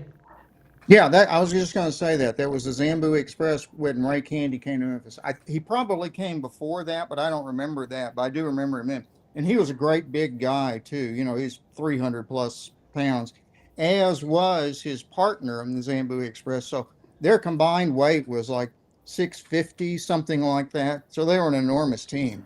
I saw something the other day that Eddie Graham was big friends with Vince Sr. and Vince Jr. And he pushed Steve Kern very hard for the NWA World Champion, as opposed to Bob Backlund. He said he would do that because Kern's dad was a war hero, and he thought he would be over. And but he was a big fan of Steve. Very interesting cards. Anybody, before we leave Florida and start our pictures of the day late in the show, guys, what do you think about our cards of the week this week, Michael? Well, I think it's great. What was the year on that Lakeland card? Did you mention? 1979, May of 79. We'll put it back up for you to comment. That was right after the demise of Ann Gunkel's opposition in Atlanta. So you had several of the guys on that card that had just come down from that opposition going away in that TV show that followed the Championship Wrestling, or Georgia Championship Wrestling rather. It followed it at 7:05 with a guy that has all of my love and respect, not Freddie Miller, but it was a show where Ann Gunkel had good talent, but I always heard the stories about her that she would get too involved emotionally and too close to some of these guys in more ways than one, and It's sort of, I know I heard Thunderbolt Patterson tell a story one time. So I think they had talent that was equal and sometimes maybe even better than what was on Georgia Championship Wrestling, but the show never gelled because nothing ever stayed together. But I know Killer Carl Cox was from that crew. Ray Candy was from that crew. There's several on there, and maybe Sonny King. I'm not sure, but and maybe Morocco too, for that matter. But that was right about the time that whole situation blew up, and that crew had, as that talent dissipated, a lot of territories benefited from it. We're going to catch up because we hadn't had Michael in a couple weeks, so we're going to show a couple of pictures, Adam, that we've shown the last couple of weeks, but Michael didn't see. 3916 is a classic picture, Michael, of our friend Dave Brown. 3916. This is his job in television was the co-host of the wrestling program with Lance Russell on Channel 13.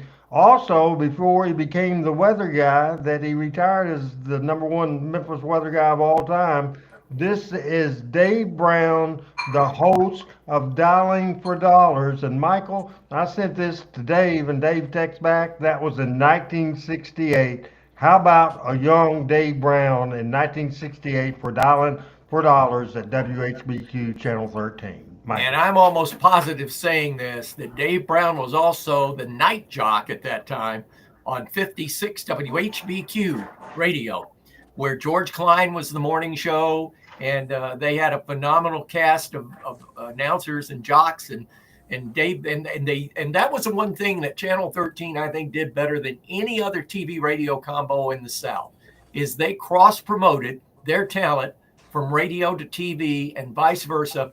When I first when I first visited Memphis in 1969, when a freshman at Vanderbilt, and a good friend of mine, Bob Langstaff, and I took a field trip down there for a day, and we visited both WHBQ and WMPS at the time. Dave was the night jock at WHBQ, and he was a damn good disc jockey. He was a top 40 night jock disc jockey, and with that voice, you can imagine how good that sounded on the radio. 3932, and here to tell us about it is Michael St. John, because he's a part of it. I had a feeling you were going to show this. This is Prince Tonga, as he was. This was in Nashville at the Fairgrounds Arena in Nashville, Tennessee. And that is also about 1970. Okay, let me see. It started for Nick in 78. So that would have been late 78, August 78, early 79. And this guy went on to be Ming and several other personas, and outstanding wrestler, very smart wrestler, just and could work. And I think I told you this story, and Pat, you'll enjoy this one as well. So you too, Doc. The reason that Prince Tonga left Nick Goulas was because he was getting too much attention from the girls, and George didn't like it. And so the next thing you knew, George tagged with him, and then Tonga came over even stronger. And the next thing you knew, he was giving his notice. And I think it caught him by surprise. And if I'm not mistaken, when he left Memphis, I think he called Jerry Jarrett and ended up on the Memphis side of the territory when he left Nashville. And of course, Prince Tonga later became Ming, and he later became Haku, as a matter of fact. And Pat is saying he wrestled him in Huntsville for Nick Goulas. So, Michael, I remember that, Pat. I remember that. We'll go now with picture, number, and we talked about him when we read the Knoxville cards, and also a Georgia card, 3964. We are going to see and we're going to go back and forth from 64, 67, and say 3980. Anyway, 3964 is a young Robert Fuller, born May the 14th, 1949. He just turned 76 years old. The very next picture, he looks even younger there. Man, he's tall, he's athletic, and he don't look at 76 years old. Too bad now, folks. 3980 is the current picture of the Tennessee Stud 2 Robert Fuller looking $1 million. So let's switch through all three pictures of Robert Fuller's 3964, 3967, 3980.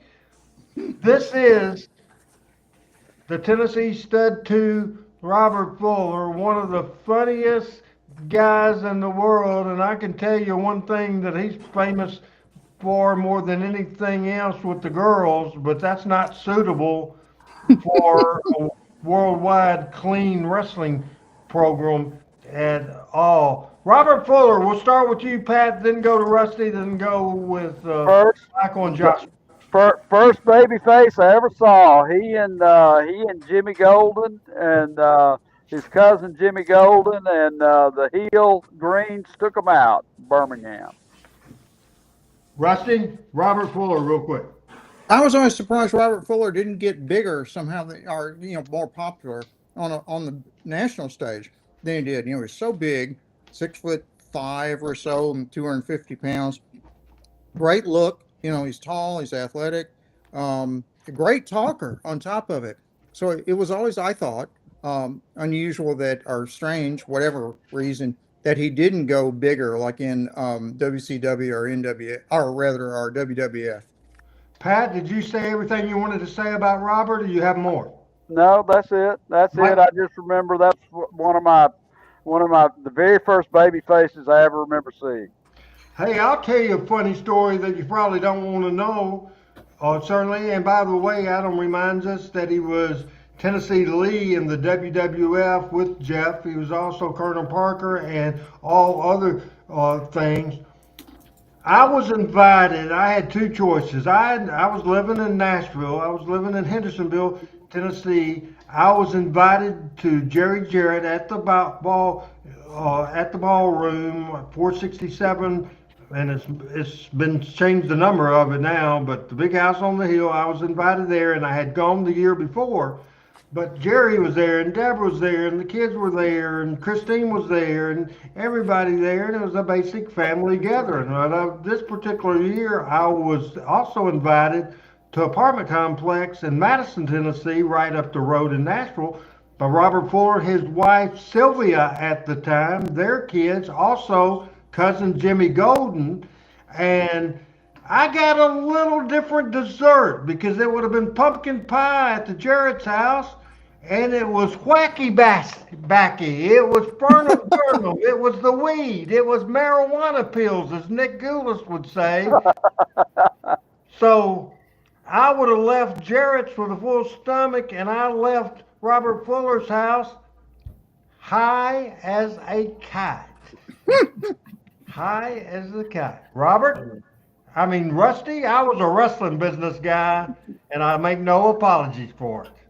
Oh, I'm not going to accuse anybody of anything or look down on anybody for anything. And, I will freely admit I experimented with a lot of things, including marijuana, back in the day. So, no big surprise. And I'm sure most of the wrestlers at the time were partaking of among other things. In fact, marijuana might have been one of no the. Lawler. Yeah, true. Get True. that Lawler out never of did That's anything. because Lawler's always been high on himself.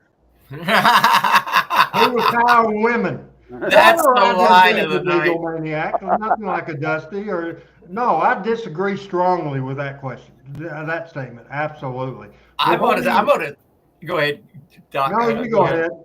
No, I'm gonna tell it. Coming on the heels of what Pat just said, one of the first times I ever walked into the dressing room of Lawler, I had to walk by. They were doing a post-show interview, and I walked into the locker room. He's coming out of the shower, and he says, "Be sure and shut that door because if anybody sees me with no clothes on, they won't call me the King of Memphis anymore." And so that was sort of one of my first introductions to Jerry. But Jerry's a ladies' man, and that's okay. And it's funny when we were talking just a minute ago that Robert Fuller.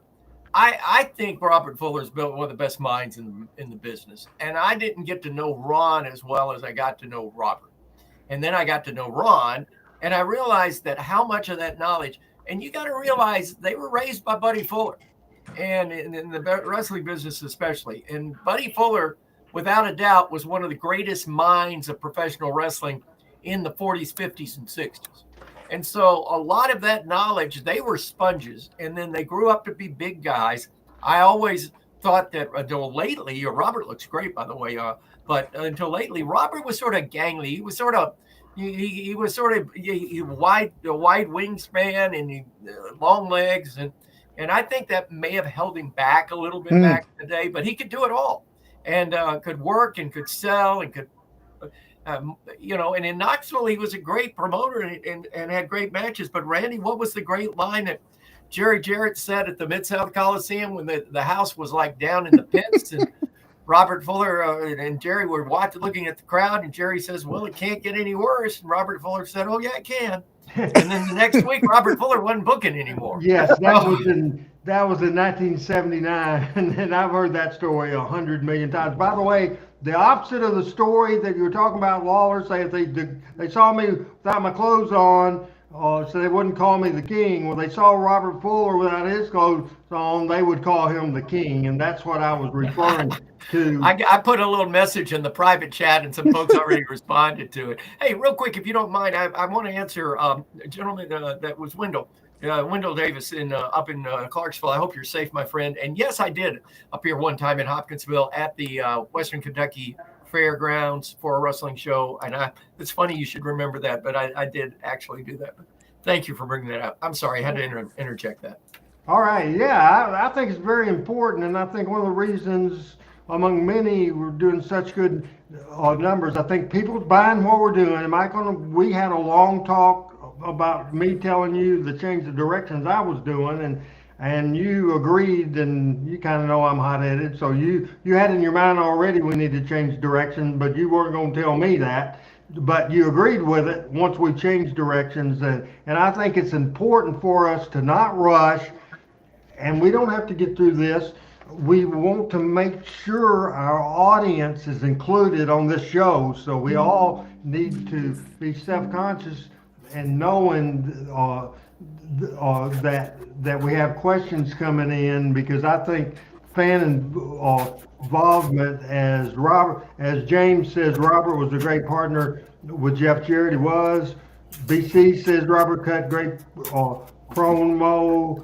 Tony says great match on YouTube is the Fullers against Bill Dundee and George Barnes. It's a classic. I'll try to show that in the next week or so, as a matter of fact, and I need help with this picture, guys, because I couldn't figure it all out. 3963. This is miscellaneous Memphis / Gulas pictures. This is 3963. Plowboy Frazier, and looks like one of the bounty hunters, David Novak, and I can see it good here. The picture to the right is Rick Sanchez pulls on his opponent's mask. At the bottom is Cowboy Frankie Lane and Frank Manson, and then we have Dick Steinburn applying the sleeper to the mass executioner in a victory. So we won't spend a lot of time on this, but quickly, Michael, we'll start with you. This miscellaneous Nick Gulas stars. Well, I can tell you, I worked with the first two in the first picture on the left. I worked with Ricky. I can't read. I'm sorry, I don't have my glasses on. Ricky Sanchez. Yeah, Ricky Sanchez. And I want to say that the mask man is the guy that, and I can't recall his name, but forgive me. Great guy, but he worked for the funeral home, and he drove the hearse. Was a referee and did some wrestling. Gosh, I can't think of his name. He did some refereeing for Nick, but anyway, that's him. I think he's dead. I can't remember his name either. I think you may be right. Frankie Lane was in the territory when I first got there, and he was on his way out. But Dickie Steinburn, you talk about a character. This guy one day would be just as calm and collective and just go along with the program, and next day he would be cussing everybody and throwing everything out the window and saying, "No, I don't want to do this. We need to do that. We need." And I always liked the way he worked, but behind the scenes, he was all over the road. Hello, Walker. What is going on? The miscellaneous pictures, Pat. Quick thoughts. Well, didn't Frankie Lane was in Mobile a lot, right? I think that's right with Mike Boyette and all that crew. He was Yeah, part of Lee Fields and those guys down there. Yes, yeah. he was part Now of that was Pensacola was territory. Lee a relative of the Fullers of the Welches? The Fields and the Welches were kin, and Randy, you're going to have to help me out here. And I think they were kin by marriage, but Roy Lee Welch, Don and Lee Fields, Don and Luke Fields, that family was all part of the extended Welch family. And Jimmy Golden as well. And Jimmy Golden as well. Jimmy's dad was Bill Golden. Bill Golden, and his sister was married to one of the Fullers, right? Or one of the Fields, I believe.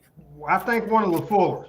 Fullers. One of the Welches. Maybe a Roy Welch daughter. Gotcha. He had so many kids, but that's miscellaneous. So that was a old school picture that we just looked at, Rusty. You have any memories, quick thoughts? Oh yeah, Plowboy Frazier. Boy, you talk about a character. You know, Plowboy was always portrayed as this country bumpkin, very naive guy on TV. That was pretty close, as I understand, to what Plowboy really was.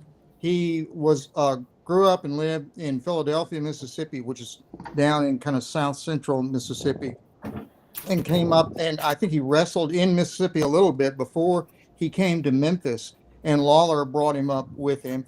And he started out, as we said earlier, as sort of a trainee of Lawler, who would give him these little trinkets and toys to play with to keep Plowboy happy. And as everybody has said, as I have heard about him, that was pretty much Plowboy. He was not that sophisticated. Apparently he was a very nice guy, but he was playing himself pretty much on TV most of the time.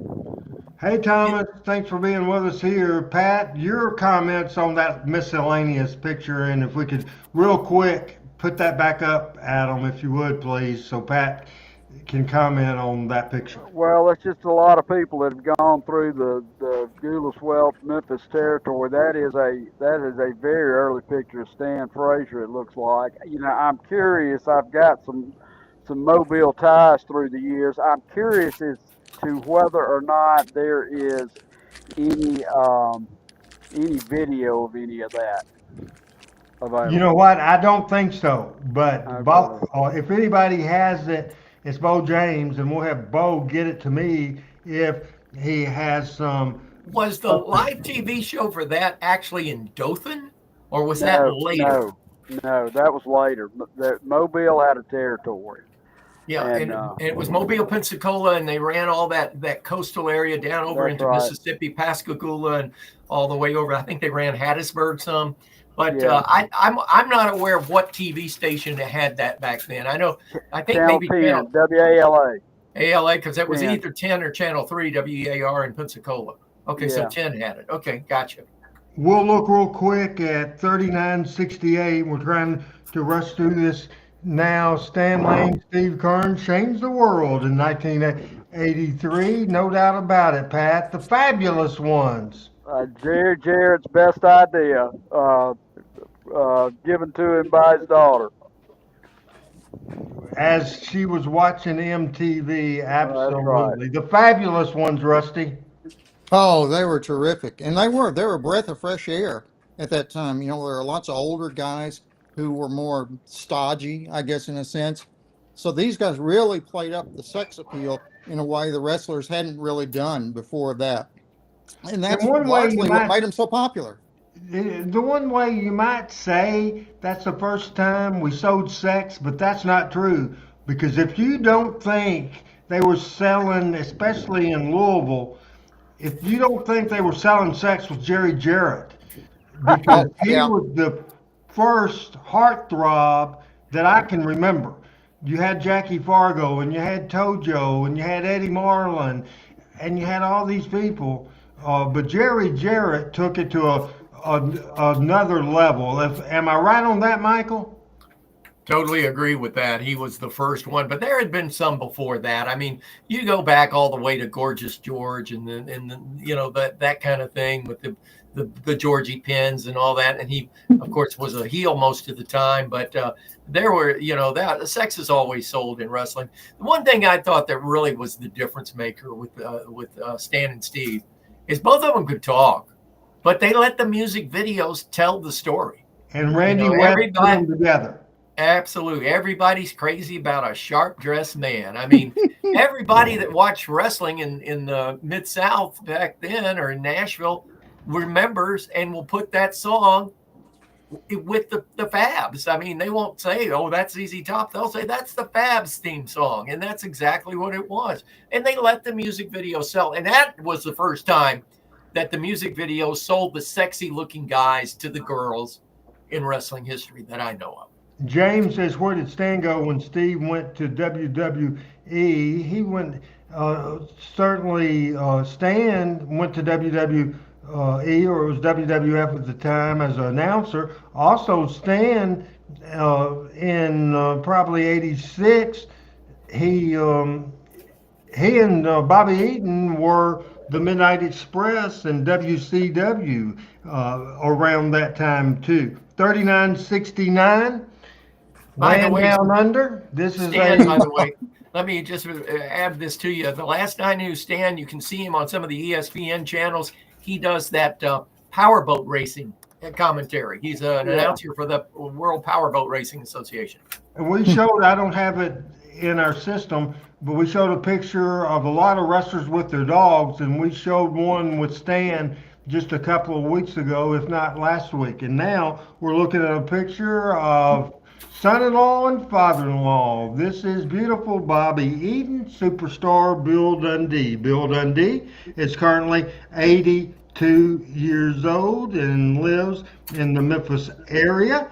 The superstar. And of course, beautiful Bobby Eaton. He died about 4 years ago in 2021 at 62 years old. And if you poll 500 wrestlers from the 80s that worked with this guy and said, who is the nicest professional wrestler you've ever been on a crew with? Almost 100% of them, Michael, would say beautiful Bobby Eaton. He was beautiful inside. I mean, he got that moniker from Jimmy Cornette, but beautiful Bobby Eaton was a beautiful person inside and out. I mean, without a doubt. The one thing I loved about Bobby, and I hear the stories, that you can't talk about Bobby Eaton without talking about his gimmick bag. He traveled with a big baseball bat kind of bag to every arena. He had his gear in there. He had his trunks. He had his tights and all that good stuff. But he also had a smorgasbord of anything. And the boys used to play a game behind his back, whereas, hey, ask Bobby for so-and-so. And they would bet on whether he had it or not in the bag. And they'd say, hey, Bobby, do you have a clothespin? I need to hang my trunks up. And Bobby'd rustle through his bag and come up with a clothespin. Hey, do you have a can opener? Bobby, I got a can of beer. You got a beer can opener? Yeah. He was amazing because he was the ultimate Boy Scout, always prepared. And that bag was huge. And bless his heart, he took it everywhere, but he was never caught. The funniest one was I was in the dressing room in Nashville, and this had to be in '79. He was still working for Nick and teaming with George at the time. And Fargo came to town, and Fargo said, ask him if he's got a bobby pin. I bet he doesn't have a bobby pin. Well, for our younger viewers, a bobby pin is something a woman will pin her hair back with back in the day. I guess they're still out there. And sure enough, Bobby had a bobby pin. And of course, Fargo was like, he was off the charts, but always prepared and a great guy. Pat, Bobby, and Bill. One of the best stories I ever heard is, and I can certainly understand this, and I'm sure every wrestler who has a daughter has told their daughter this: under no circumstances are you to date a wrestler at all. And Bobby was sweet on Bill's daughter, and it got out back to Bill, and his wife said, is there anybody nicer than Bobby Eaton you could hope for your daughter? And Bill said, no, I really couldn't. So he was in like Flynn, no doubt about it. And Bobby was a lot nicer than Bill or Donna, either one, I can guarantee. And I love Bill. Rusty, Bill, and Bobby. Oh yeah, that I agree with all the above, and I will add that Bobby seemed to be one of the guys to whom wrestling came just naturally. He started Absolutely. when he was 14, 15, something like that, and just got in the ring and started doing what he had seen on TV and started coming around the matches, and he would, take the ring down, stuff like that. Finally worked his way into a spot. So I don't know that he was ever really formally trained. He It was. came to him. It was easy for him. He was so smooth and so slick the whole time. So Bobby was just it's as if he were made specifically to be a professional wrestler. Well, Bobby was trained. He's from Huntsville, Alabama. He grew up 4 blocks from where I grew up on Walker Street. He grew up on Stevens. He went to Lee High School, started going to the wrestling matches on Friday night at the Madison County Coliseum, and he met a guy named Arvil Hutto. And Arvil was one of the job guys for Nick for a long, long time. And Arvil, he wanted to become a wrestler. And like you said, he starts he's setting up the ring, doing all the, the Gopher Boy tricks and all that stuff. And Arvil sort of took him under his wing. And Arvil had a friend from Florence, and the name escapes. I can see his face. I can't call his name. Anyway, they trained him and brought him to Columbia, Tennessee, where George was doing a spot show for Nick, and introduced him. And George said, well, and somebody didn't show up that night. So George said, well, you want to get your trunks on and I'll put you in the opening match. And he watched him and he went home and he said, Daddy, he said, I found us a wrestler. And that's how Bobby Eaton got to Nick Goulas. And it's a great story, a great story. I had the honor and the privilege of seeing Bobby 2 weeks before he died here in Arab, Alabama. He did a show. Arvil was here as well for our guy out of Sylacauga that worked with, it's been a long day. But anyway, he did a show. I spent about an hour with him. He looked great. He was just taking it easy. Didn't have any problems to be speaking of. 2 weeks later, he passed away, and I was asked, and I had the honor of speaking at his funeral in Nashville. But God, what a great man. What a great man. Picture number 3970 as we're moving right along. We have about 13 minutes left in this show, and I think this was Roy's Bear.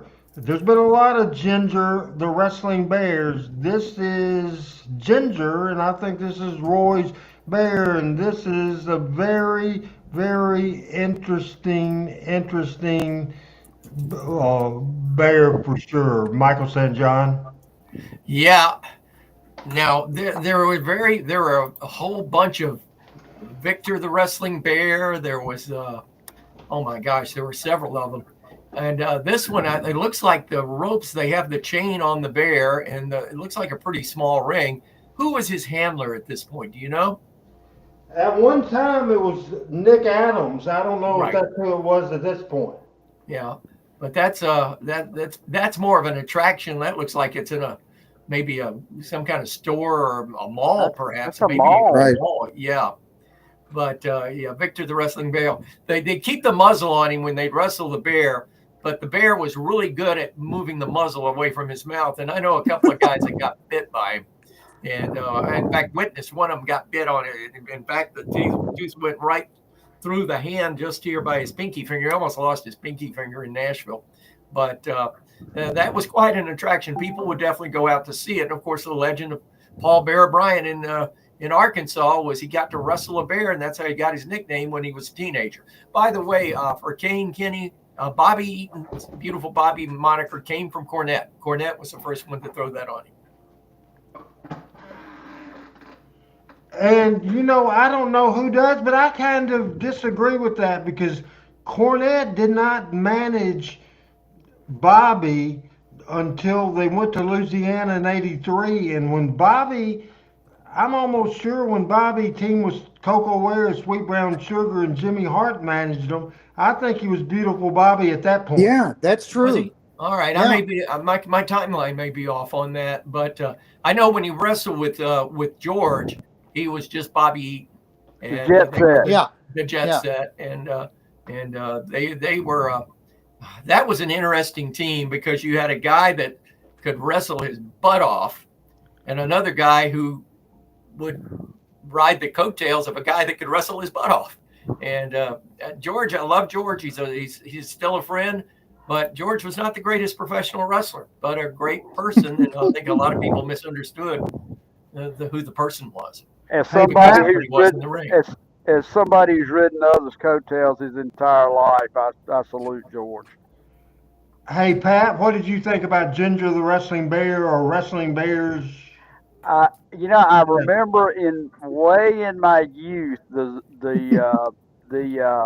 Masons, the Zamora Temple people brought a wrestling bear to Talladega when I was a little bitty kid, and it kind of slapped around the ring a little bit. But I do remember the story Coach Bryant told that the deal was you get $1 a minute for wrestling the bear, and he got the bear down and was just laid there with him for 4 or 5 minutes, and the bear got his muzzle off and bit him, and he ran out of the ring, and the promoter left town and didn't get his money, but he got a nickname. Rusty, the Oh, I Wrestling believe Bear. that. Yeah, I remember Victor, the wrestling Yes. bear. They brought Victor to Memphis a time or two, probably in the 1960s, because I can barely remember that. But I do remember in coming to town, because that was for a kid, that was really cool to see a wrestling bear. As I recall, I think they pulled all of his claws out so he couldn't claw you to death. I had thought they pulled his teeth out too, but maybe that's not true. Maybe they just put the muzzle on him. And I remember, I do remember Dutch Mantell wrestling the bear at least once, and Tracy Dutch Smothers hated as it. well. Tracy Smothers used to beat up the bear. Tracy Smothers was a bad son of a gun. He was a tough guy. That's right. I think Dutch just wanted out of there. He didn't particularly want to be wrestling the bear. I remember Dutch one time said he would before the match, he would take the bear like bottles of Coca-Cola, which apparently the bear liked, and he would give them to the bear to make him happy so that he wouldn't attack Dutch when he was in the ring. I know that for a fact the wrestlers would sneak beer to him in the back, and he'd be out back because they wouldn't bring him in the arena until he was ready to go on, because they didn't want him to freak out with the crowd and all. And the boys would be out back, and they'd give him a bottle of beer, and the bear would take the beer bottle and throw it back, and he'd have several before he went in the ring. All right, Michael, you gonna tell me who this is? Because I bet you're not looking at your notes, are you? No, I'm not. I came in here unnoted today. Okay, because we're gonna say I want we're gonna leave it up to our audience. Team Hells right now, 3971, Adam, 3971. I don't want to give it away yet. Oh, I got this one. Yeah. Michael's got it. I don't want answers. You got it, Rusty? Yep. You got it, Pat? Nope. Okay, look better. We're waiting for the audience to give the thing. Look at the face. The face. Adam kind of. Yeah, that's what I'm thinking. Yeah. We gave it away on our notes, which, oh well. Michael Hayes, Freebird Michael Hayes. To me, that's a very young, probably Michael, 18 years old. Maybe even young, maybe even younger than that. I think he's wearing Terry Gordy's trunks. Any guesses how old Michael is right now? He's the same age I am. I actually met Michael once upon a time. He's 66 years old right now. He was born like 2 or 3 months after I was. Really? Yeah, we just got the warning.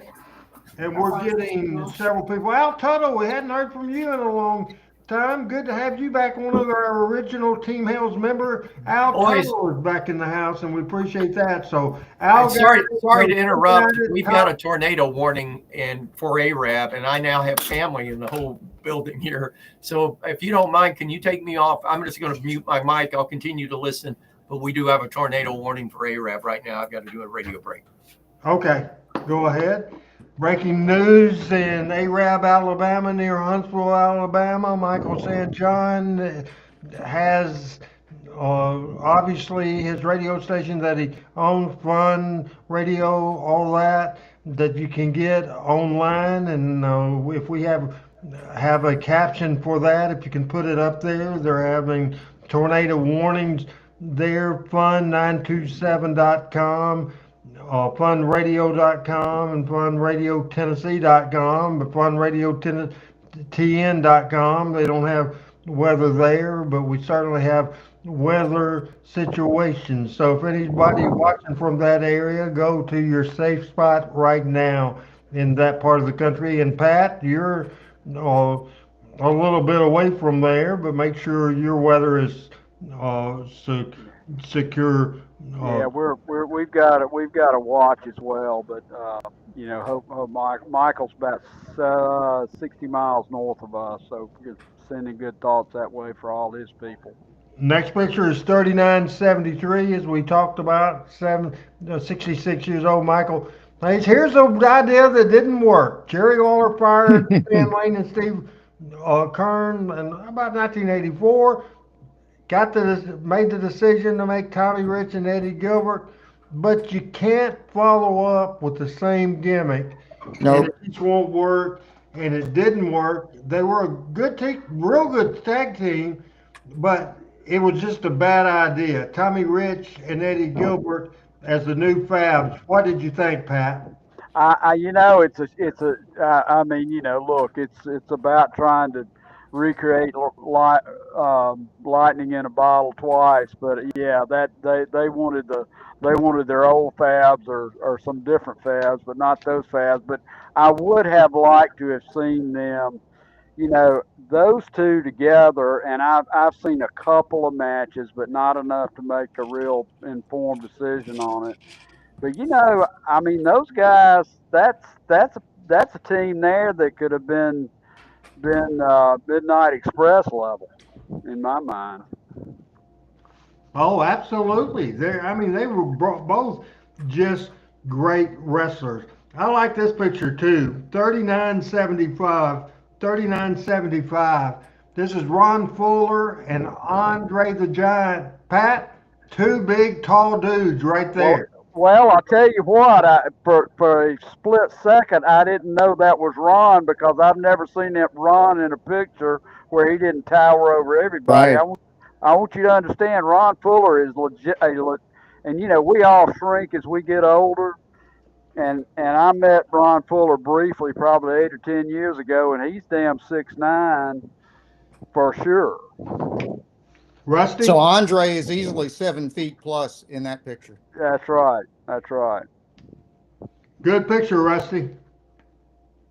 Oh yeah, this is terrific. I had not seen this picture before either. So that was when Andre. This must be in the 70s, I guess, when Andre was still pretty much in his physical prime, because he started to decline in the 80s, as Pat said, he kind of started shrinking a little bit because of his disease. So he was still pretty much on top of his game in this picture. It's very interesting picture as we're in our last segment of Talking Memphis Wrestling tonight. Michael St. John had to break away for weather. I'm Randy Hills with Dr. Robinson, whose podcast will not be out this week. It will return next Tuesday, a week from tomorrow. The Blues Doctor's podcast, The Blues Doctor Recommends. So in the archives there on Facebook or YouTube, you can catch it there. We are also going to look at a very interesting picture, 3983, picture number 3933. This is, Pat, go ahead and tell us who this is, starting with the left, going to the right. Starting to the left, George Goulas, Tojo Yamamoto, Jerry Jarrett, and Jackie the Fabulous One, Jackie Fargo. I just don't even know what to say about this.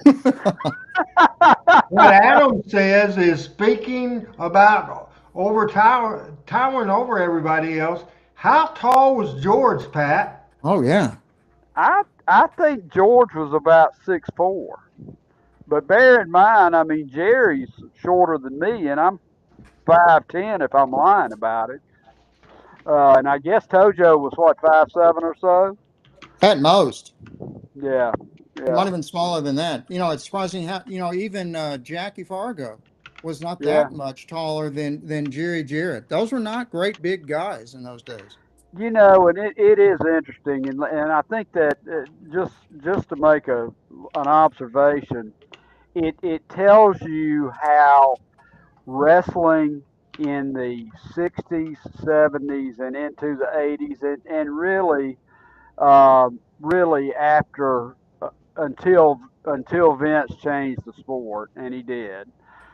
Wrestling was much more about storytelling and individual battling than huge athletes, who's the biggest guy, all that Right. type stuff. So Yep. one of our Team Hills members, James, says George was 6'6", and that's a very interesting thing. Adam sent a message to Michael. He may be on the air, but Adam wanted to know if Michael wanted to give us a idea, give us an update. We'll go to another picture, and I want you guys to tell me who this is.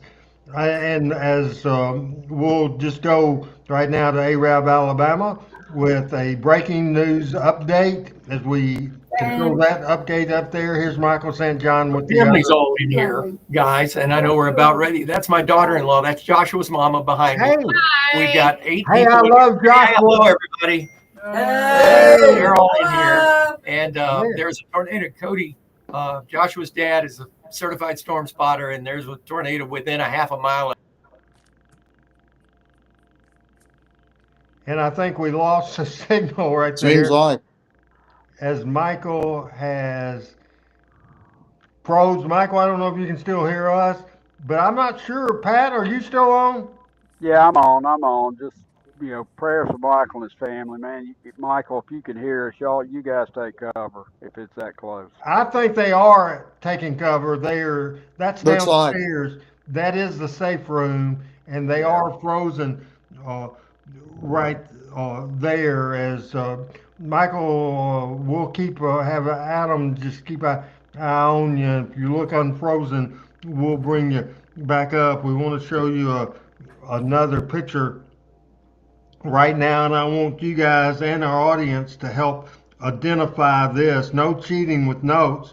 3983. Who is wrestling in this picture? 3983. Talking Memphis wrestling. And apparently we might be having trouble finding that picture, so I will see if I can find the picture. Did Adam just put something uh, back Yeah. up? And hold on just as 3993 is this picture. You you guys 39. tell me who this is. Oh man, I'm not sure who that is. I'm not sure either. Pat, you talked about this guy. I think we've talked about both guys. I know we talked about one as Reese with her their comments today, and we've appreciated Is it. one of them? Is that Ken Ramey wrestling It kind of looks like. on the left? Yeah, the one in standing up. You're kind of close. Uh, don't know. Neither do I. Gentleman Saul Weingroff Okay. and Sir Steve Clements. Okay. Wow. Okay. Wow. Wow. Great classic pictures. I like those lace-up boots. Look at that. Yeah. As we'll try to get through the last several that we have. Very interesting. Picture number 3449. 3449, and if Did Memphis ever have a heel manager wrestling match? 3949. I'm sorry, Adam. Do what, Pat? Did Memphis ever have a wrestling wrestling manager wrestling thing? Yes. Okay. Occasionally Jimmy Hart will get in the ring and do stuff. I remember that, and probably Jim Cornette too. I can't remember for sure, how often like Ken Ramey would get in the ring though. Yeah, quite often. It was absolutely quite often. But the next picture we're taking a look at is I can't play that game because it's up there. The Green Shadow, Pat Pat Malone. Malone, Pat Yeah. Malone. and promoter Roy Welch. We talked about Roy a lot during the show tonight. Pat, Nick Gillis's partner, Pat Malone, passed away at 88 years old. Roy Welch passed away at 75 years old. And even though the picture's not up there, Nick Gillis passed away at 76. This is Pat Malone and Roy Welch. All right. Great picture. Mm-hmm. Absolutely fantastic picture. 3956 is just a classic picture of a backdrop. And this is Phil Hickerson doing a backdrop at 3956. 30, I'm thinking, N- 3956. And this is not Phil Hickerson. This is Big Bad John, isn't it, Big, Rusty? Yep. Yep. It's Bicentennial Baby. I remember that. All that hair. who's he flipping? I'm not sure. I've seen those tights before. Yeah. Oh, I remember him in those tights. No, no, no. I'm not talking about. I'm talking about who he's Oh, okay. flipping. The other guy. That I Yeah. don't know the other guy. Phil was Uh, kind of doing a bicentennial year thing. That might be Phil, but that is definitely uh, Big Bad John. Right. Picture 3959 is All Don right. Carson and talking about the Mongolian Stomper. Then 3961, one of the toughest son of a guns that's ever came down the pike. This is a handsome pre-race Harley. picture. This is Harley. Harley Race, who passed away in 2019 at 76 years old. By the way, the Stomper picture, Stomper passed away at 79 years old. Harley Race, a tough one, Rusty. Oh man, my favorite world championship match of all time, and I was in the audience for it, was Jerry Lawler versus Harley Race in December of 1977. It was a 60-minute time limit draw. Boy, and they had you in, everybody was on the edge of their seat in the Coliseum that night, which was absolutely sold out. And I remember they took it down and to the very last second, and you just swore that if Lawler had had like one more minute, he was going to beat Harley for the world title. So those two guys were just masters I at think doing that. I think we've watched that on here, Randy. Yes, we have. And Absolutely. that absolutely, and I had never seen it, and that is absolutely one of the better matches I had ever seen. They kept the belt on Harley a little bit too long. If you look at his body there, that guy could move, and he got older and heavier and all that stuff, but he could still talk, he could still work. But I mean, he and Lawler were very close to in not too far past his prime. But I mean, look, that guy's a specimen there. Yeah, oh yeah. And 3984. Who's this young man, Pat? 3984. Oh gosh.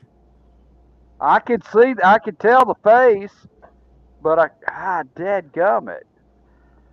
Uh, I don't know what building this is. I have no idea. It's Jimmy Golden. I Jimmy told Go. you. Oh, Okay, yeah. Now okay. you recognize it. Yeah, yeah. Okay.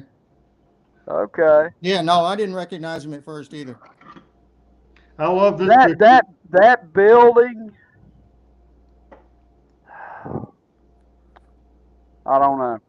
It's probably an Alabama building, I would imagine. That's Montgomery. That's the old Montgomery Civic Center, and I want everybody to take just a second. And do you notice something about the audience? Oh, it's segregated. Yeah, yeah. That's Montgomery. Yep. Amazing. What year would that have been, Pat?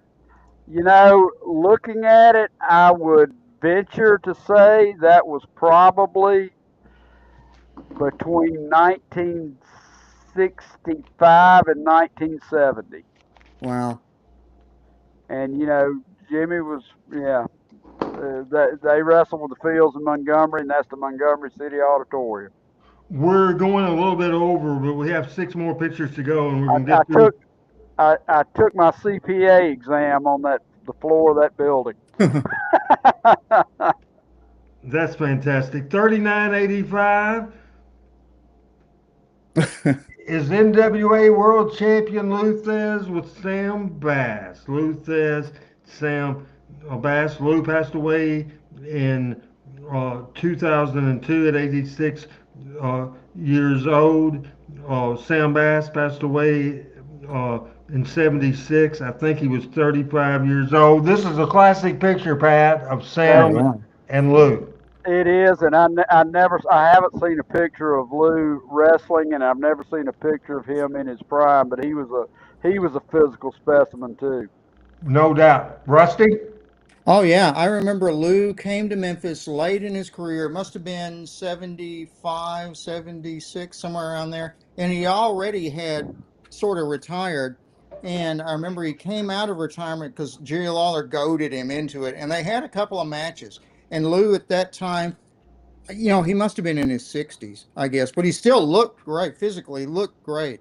And he could still move in the ring even at that time. 3986. We'll just go through that real quick. This is the Superstar Bill Dundee. I'm not positive if this could be anywhere. This is Dundee doing the strut and has stole Lawler's crown. Great picture, 3986. Picture number 3987 is Roughhouse Fargo in the crowd. That's You the classic go. Perfect. picture, Rusty. Oh, perfect. I saw that many times. He would be running around the ring and he would jump and sit in somebody's lap and pick up their Coke or their beer and take a swig out of it and hand it back to him. I remember one time I saw him pull a lit cigar out of a guy's mouth and put it down into his Coke or beer, whatever it was, to put it out, and then jumped up and went back in the ring.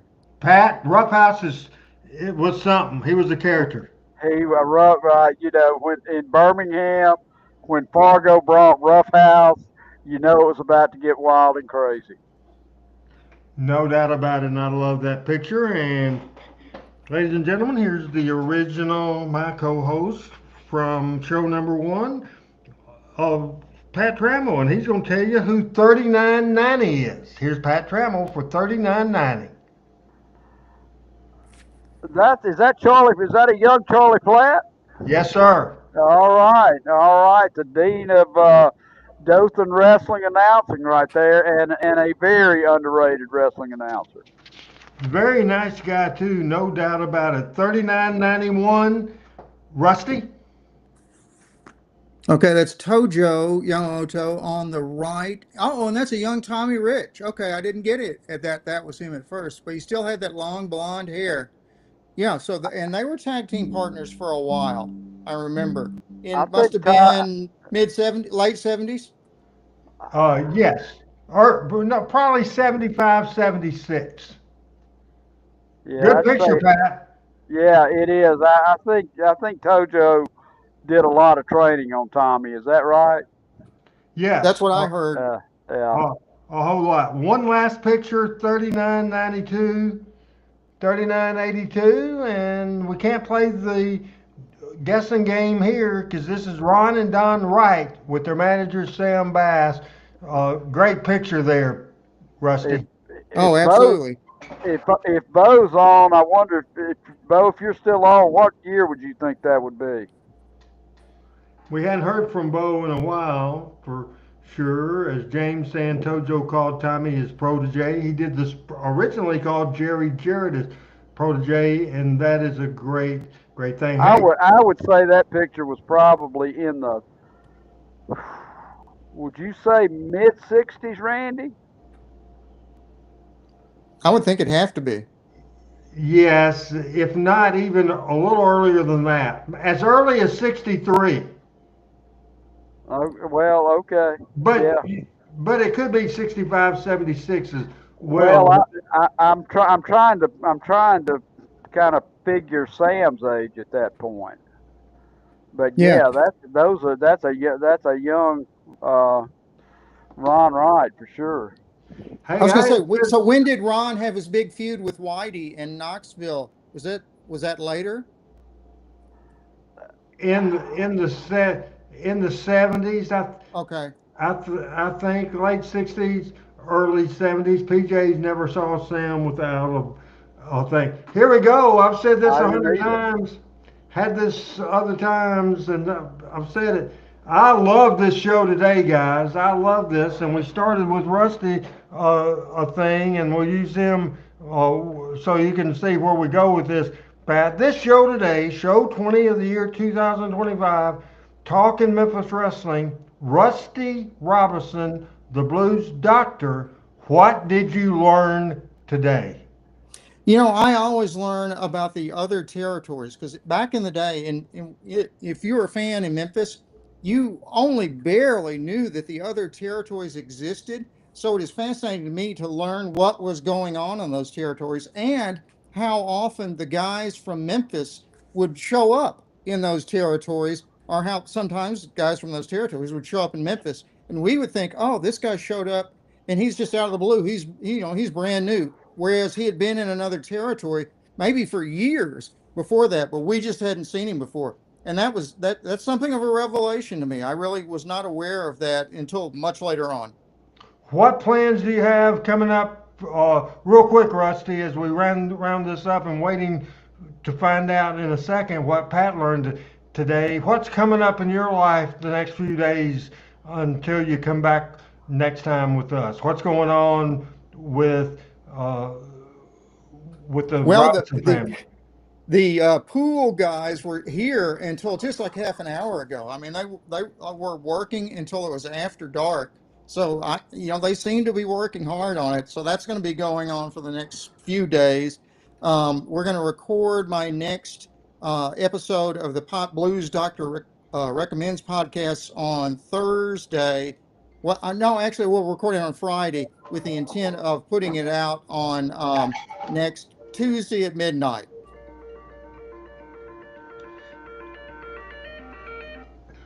All right, and Pat, what did you learn today on Talking Memphis Wrestling? Well, it kind of reinforces kind of the the family, I guess, family genealogy of wrestling from Memphis into East Tennessee down through Birmingham with the Goldens, the Welches, the Fargos, everybody else, and up into to Louisville, and it's always interesting to me to kind of look at people at different points in their careers and where they wrestled, where they traveled. We were talking about the Fullers. Robert's been in Memphis. He's been in Birmingham. He's the first babyface I ever saw. He was in the Hey Gail, good to hear from you. Thank you for that.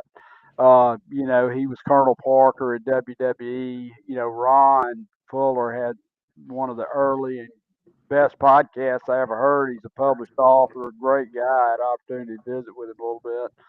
And it's just a lot of history. And Randy, I don't know where you and Adam come up with all this, but there's just so many classic pictures that just carries me back, and I learn something new every time. But particularly today, I really really enjoyed seeing some of those old pictures. I got a phone call from Michael St. John, and he said he was going to try to come back on, but I don't see Adam. I don't see that he's on. As in my backstage area, I don't see that he's Well, on. I'm glad we've heard from him, so everything is okay. Yeah, he said There he is. there he There it is. is. So we will put the breaking news gimmick up on the screen, and Michael is walking Oh, away right stepping away. now, and so we will. As Michael's coming back on, and we will get the breaking news of what's going on in Arab. Just you're on, Michael.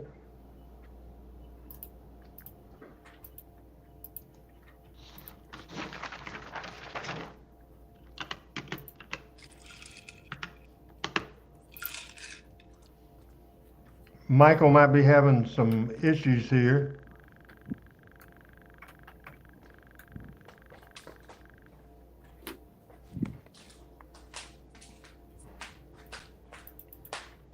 I'm Randy Hales with Pat Trammell and Dr. Robinson and Michael St. John, and I think he's okay now as we will go back to Arab, Alabama to Michael St. John.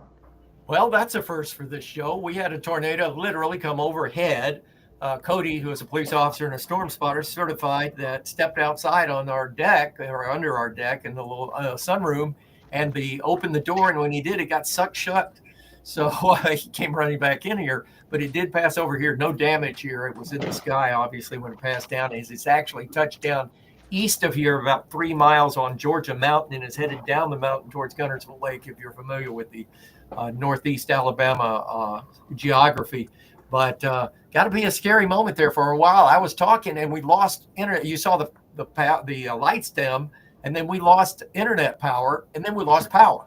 So got back on, but I called you, Randy, on your phone. I apologize for interrupting. I didn't realize you were still on the show, but I really appreciate you letting me. We're fine though, folks. God bless you. And thank you for all you guys. God bless you. Thank you. We're glad to hear that as we wrap up the show tonight. And a new thing I ask at the end of the show, I already asked William and I've asked Pat. Michael St. John, on Talking Memphis Wrestling tonight, what did you learn tonight? Wow, I learned a lot. Where do you want me to start? I love it comes in your mind. Well, first of all, I love showing the cards and us discussing the cards. I think that's a great idea. And Randy, I'm going to say something I said to you in private, and I'm going to say it publicly because I think the chemistry of this show right now is very magical in that you've got somebody that is bona fide certified booker that drew money in one of the biggest territories in America as our host. You've got another person that grew up in the Birmingham area, but got a good dose of Georgia Championship Wrestling and also did some wrestling promoting and some shows and knows what it is from the inside. So he lends that. You got a great wrestling fan in Rusty, the Blues Doctor, my man. You got that perspective. And you got old dummy me that actually talked on the microphone every now and then. But I love the chemistry. I really do. And I told Randy this, and Pat, I told you this at lunch the other day. I think the show, and without the people that are watching and viewing, it wouldn't be a show. But I think the chemistry of all of us together, including all these great listeners and watchers, has made this show. I wish we could take it to the next level, put it on Patreon, get it to the and I don't know how to do that, but I'm going to try to find out because I think this show is ready for a platform to get even bigger and better, and it's because of these folks out there that's making it that way. Now, the question of what do we learn? Now, read Al Tuttle's question because you came in late and then you had to leave, but one thing you didn't learn was this. So read that question that I just posted on the screen from Al. Randy Hales, did Michael hear the story with the guy with 1 foot? Are we talking about Kerry Von Erich? No, about a story I told earlier in the program. Okay, I did not hear that. Rusty, should I tell that story again since we have new people on here? Yeah, go ahead. Now, Michael, I'll do this same thing I did earlier. Funny. Michael, have you figured out, as long as you've been around me, even though I am a nice guy and all that, but I do have a temper. And it comes out. It comes out from time to time. Did you hear that story? Did I hear a story you have a temper? No, I didn't hear a story about a guy with 1 foot either. So no, I had a temper to the guy with 1 foot. No, I didn't. I was going to kick his ass in the middle of an Uber ride, a guy with 1 foot. Do you want to hear that story? I got to hear it now. Okay, I know the build-up is too good. That's okay, because Al wanted me to tell this story, and I'm going to get fired up again, because I know these people might have missed it, because it's been 2 hours ago. But I had a Uber ride today, a pickup at St. Bernard's Hospital in Jonesboro, Arkansas, the place I was born. And there was a place that I almost killed somebody today on the way from that hospital. I picked the dude up, and he was in a wheelchair, and the guy helped him in the car, and he had 1 damn foot. Well, I have nothing against a guy handicapped and a guy with 1 foot. I have no problems with that at all. That's not what made me mad. What made me mad, by the way, people, this is how you structure a wrestling interview. I'm giving a lesson here right now. So we were talking, he's in the back seat with one foot, and he was talking. I said, "Where are you from?" "We're going to Walnut Ridge, Arkansas, which is 22 miles from St. Bernard's Hospital down Highway 63. So we're talking. I said, "Where did you go to school?" I'm thinking he's going to say Walnut Ridge High School. And he said, "Well, I don't have anything against somebody just because they didn't go to school. You know, sometimes there's reasons to not go to school. Sometimes it's because you're just too damn stupid." But that wasn't the case at all. I don't think, even though And you only have one foot. I felt a little sorry for him at this point. So he said he went back. What's that test you have to take when you go back? The GED, Yeah. which stands for Good Enough Diploma. Yeah, the good enough diploma. He went out and get that, and he said, "What did you do?" I said, "I went to West School. I went to Annie Camp Junior High School, and I'm a proud graduate of Arkansas State University in 1984. And then, so my resume with education might not be as good as you, Michael, which went to Vanderbilt. Pat went to somewhere, and we have a damn doctor on the show. I'm not that smart, but this guy, when I said Arkansas State University, and he said, "So did you get a degree to be able to drive a fucking Uber?" And brother, Al doesn't like me cussing, and I've already said the F word once, probably about 10 times today, but he got a promo of all promos, brother. And I said, "Well, apparently you couldn't even get out of effing high school, you motherfucker." And said, "Have you ever written a book?" Said, "Have you ever sold out the Mid-South effing Coliseum? Have you ever lived your dream and then freaking wrote about it, you stupid son of a bitch?" So I cussed this guy out, and I didn't tell you this story. 22 miles. But I'll give you I didn't tell Rusty and Pat the babyface thing. So he was calling up, and he was wanting to go to the drugstore there to get he said he had to have his pain pills or whatever, but he was calling on his phone. It was going to be $20.69, and he just had $20. And so the nice guy I am, even though I threatened to run over and threatened to kick him in the nuts and the legs and everything else, I said, "I'll give you 69 cents. So then when we get to the drugstore, he has one freaking foot. So I had to get out and had to pick him up. He was a little motherfucker. I could have kicked his ass. I had to take him into the darn drugstore and set him down in his chair. And then the pharmacist brought him back to the car. Then we had to take him home. And then when we had to take him home, and I took him in and put him on the couch, and he had a big damn dog, and that damn dog tried to bite me, and so I was going to have to kick that son of a bitch. So that's the story that, as you went off the air, Al Tuttle says, "I hate it that Michael didn't get to hear that story." And then when you came back on, he says, "Tell Michael the story." So I'm sure, knowing me, that story does not surprise you. A day in the life, man. A day in the life. I have two takes now from this show. Number one, did you ever ask him how in the hell he lost his foot? Because he could have lost it in an ass kicking contest. You never can tell. Okay. And number two, he worked you for 69 cents. He worked you. I just wanted to get that son of a bitch out of my car and back to Joe. Did you get paid? Did you get paid? Do what? Did you get paid? Oh, it was a $100 trip. Okay. Did you get a tip? Oh no, he didn't. It came from the insurance. Insurance never is. This is a funny story. PJ says, "Oh, please, Randy, I'm in the office. I can't laugh out loud." Fabulous. Fabulous. man. Oh my Get us out God. of here, Michael. Hey, I'm sorry. That's the story of stories. That's great. And you don't know how he lost his foot. Diabetes. Oh, Won't that do Lord.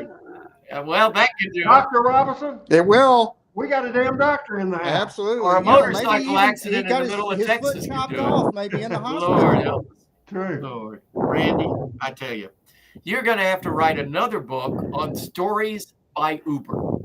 That's got to be another book.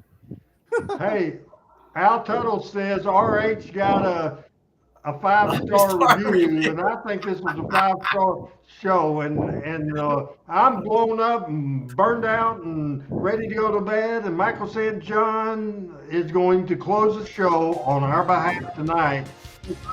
Yeah, wait for 38.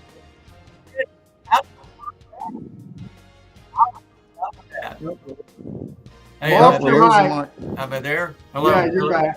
Okay. That's hey, better. guys, how do you top that? On behalf of everybody on Talking Memphis Wrestling, boy, what a show. It's amazing when you're live what can happen. You went through a great card. We talked about some great wrestling action. I almost got blown away by a tornado. And then we come back and we hear the hurricane of hurricane stories from Randy Hales, who was trying to kick the ass of a guy with 1 foot today. But gave you 69 cents. He got work for You 69 got work. cents. You got work. Doctor, Rusty, God love you. Good seeing you. Pat, I love you. You're the best. And Randy, what can I say? Absolutely treasure. Just a treasure. Fans, thank you folks for listening, watching. Thank you so much. Tuesday night, we'll be back, 7 o'clock sharp, sound of the harp, right here for Talking Memphis Wrestling. As our good friend, the late, great Lance Russell would say, bye-bye, everybody.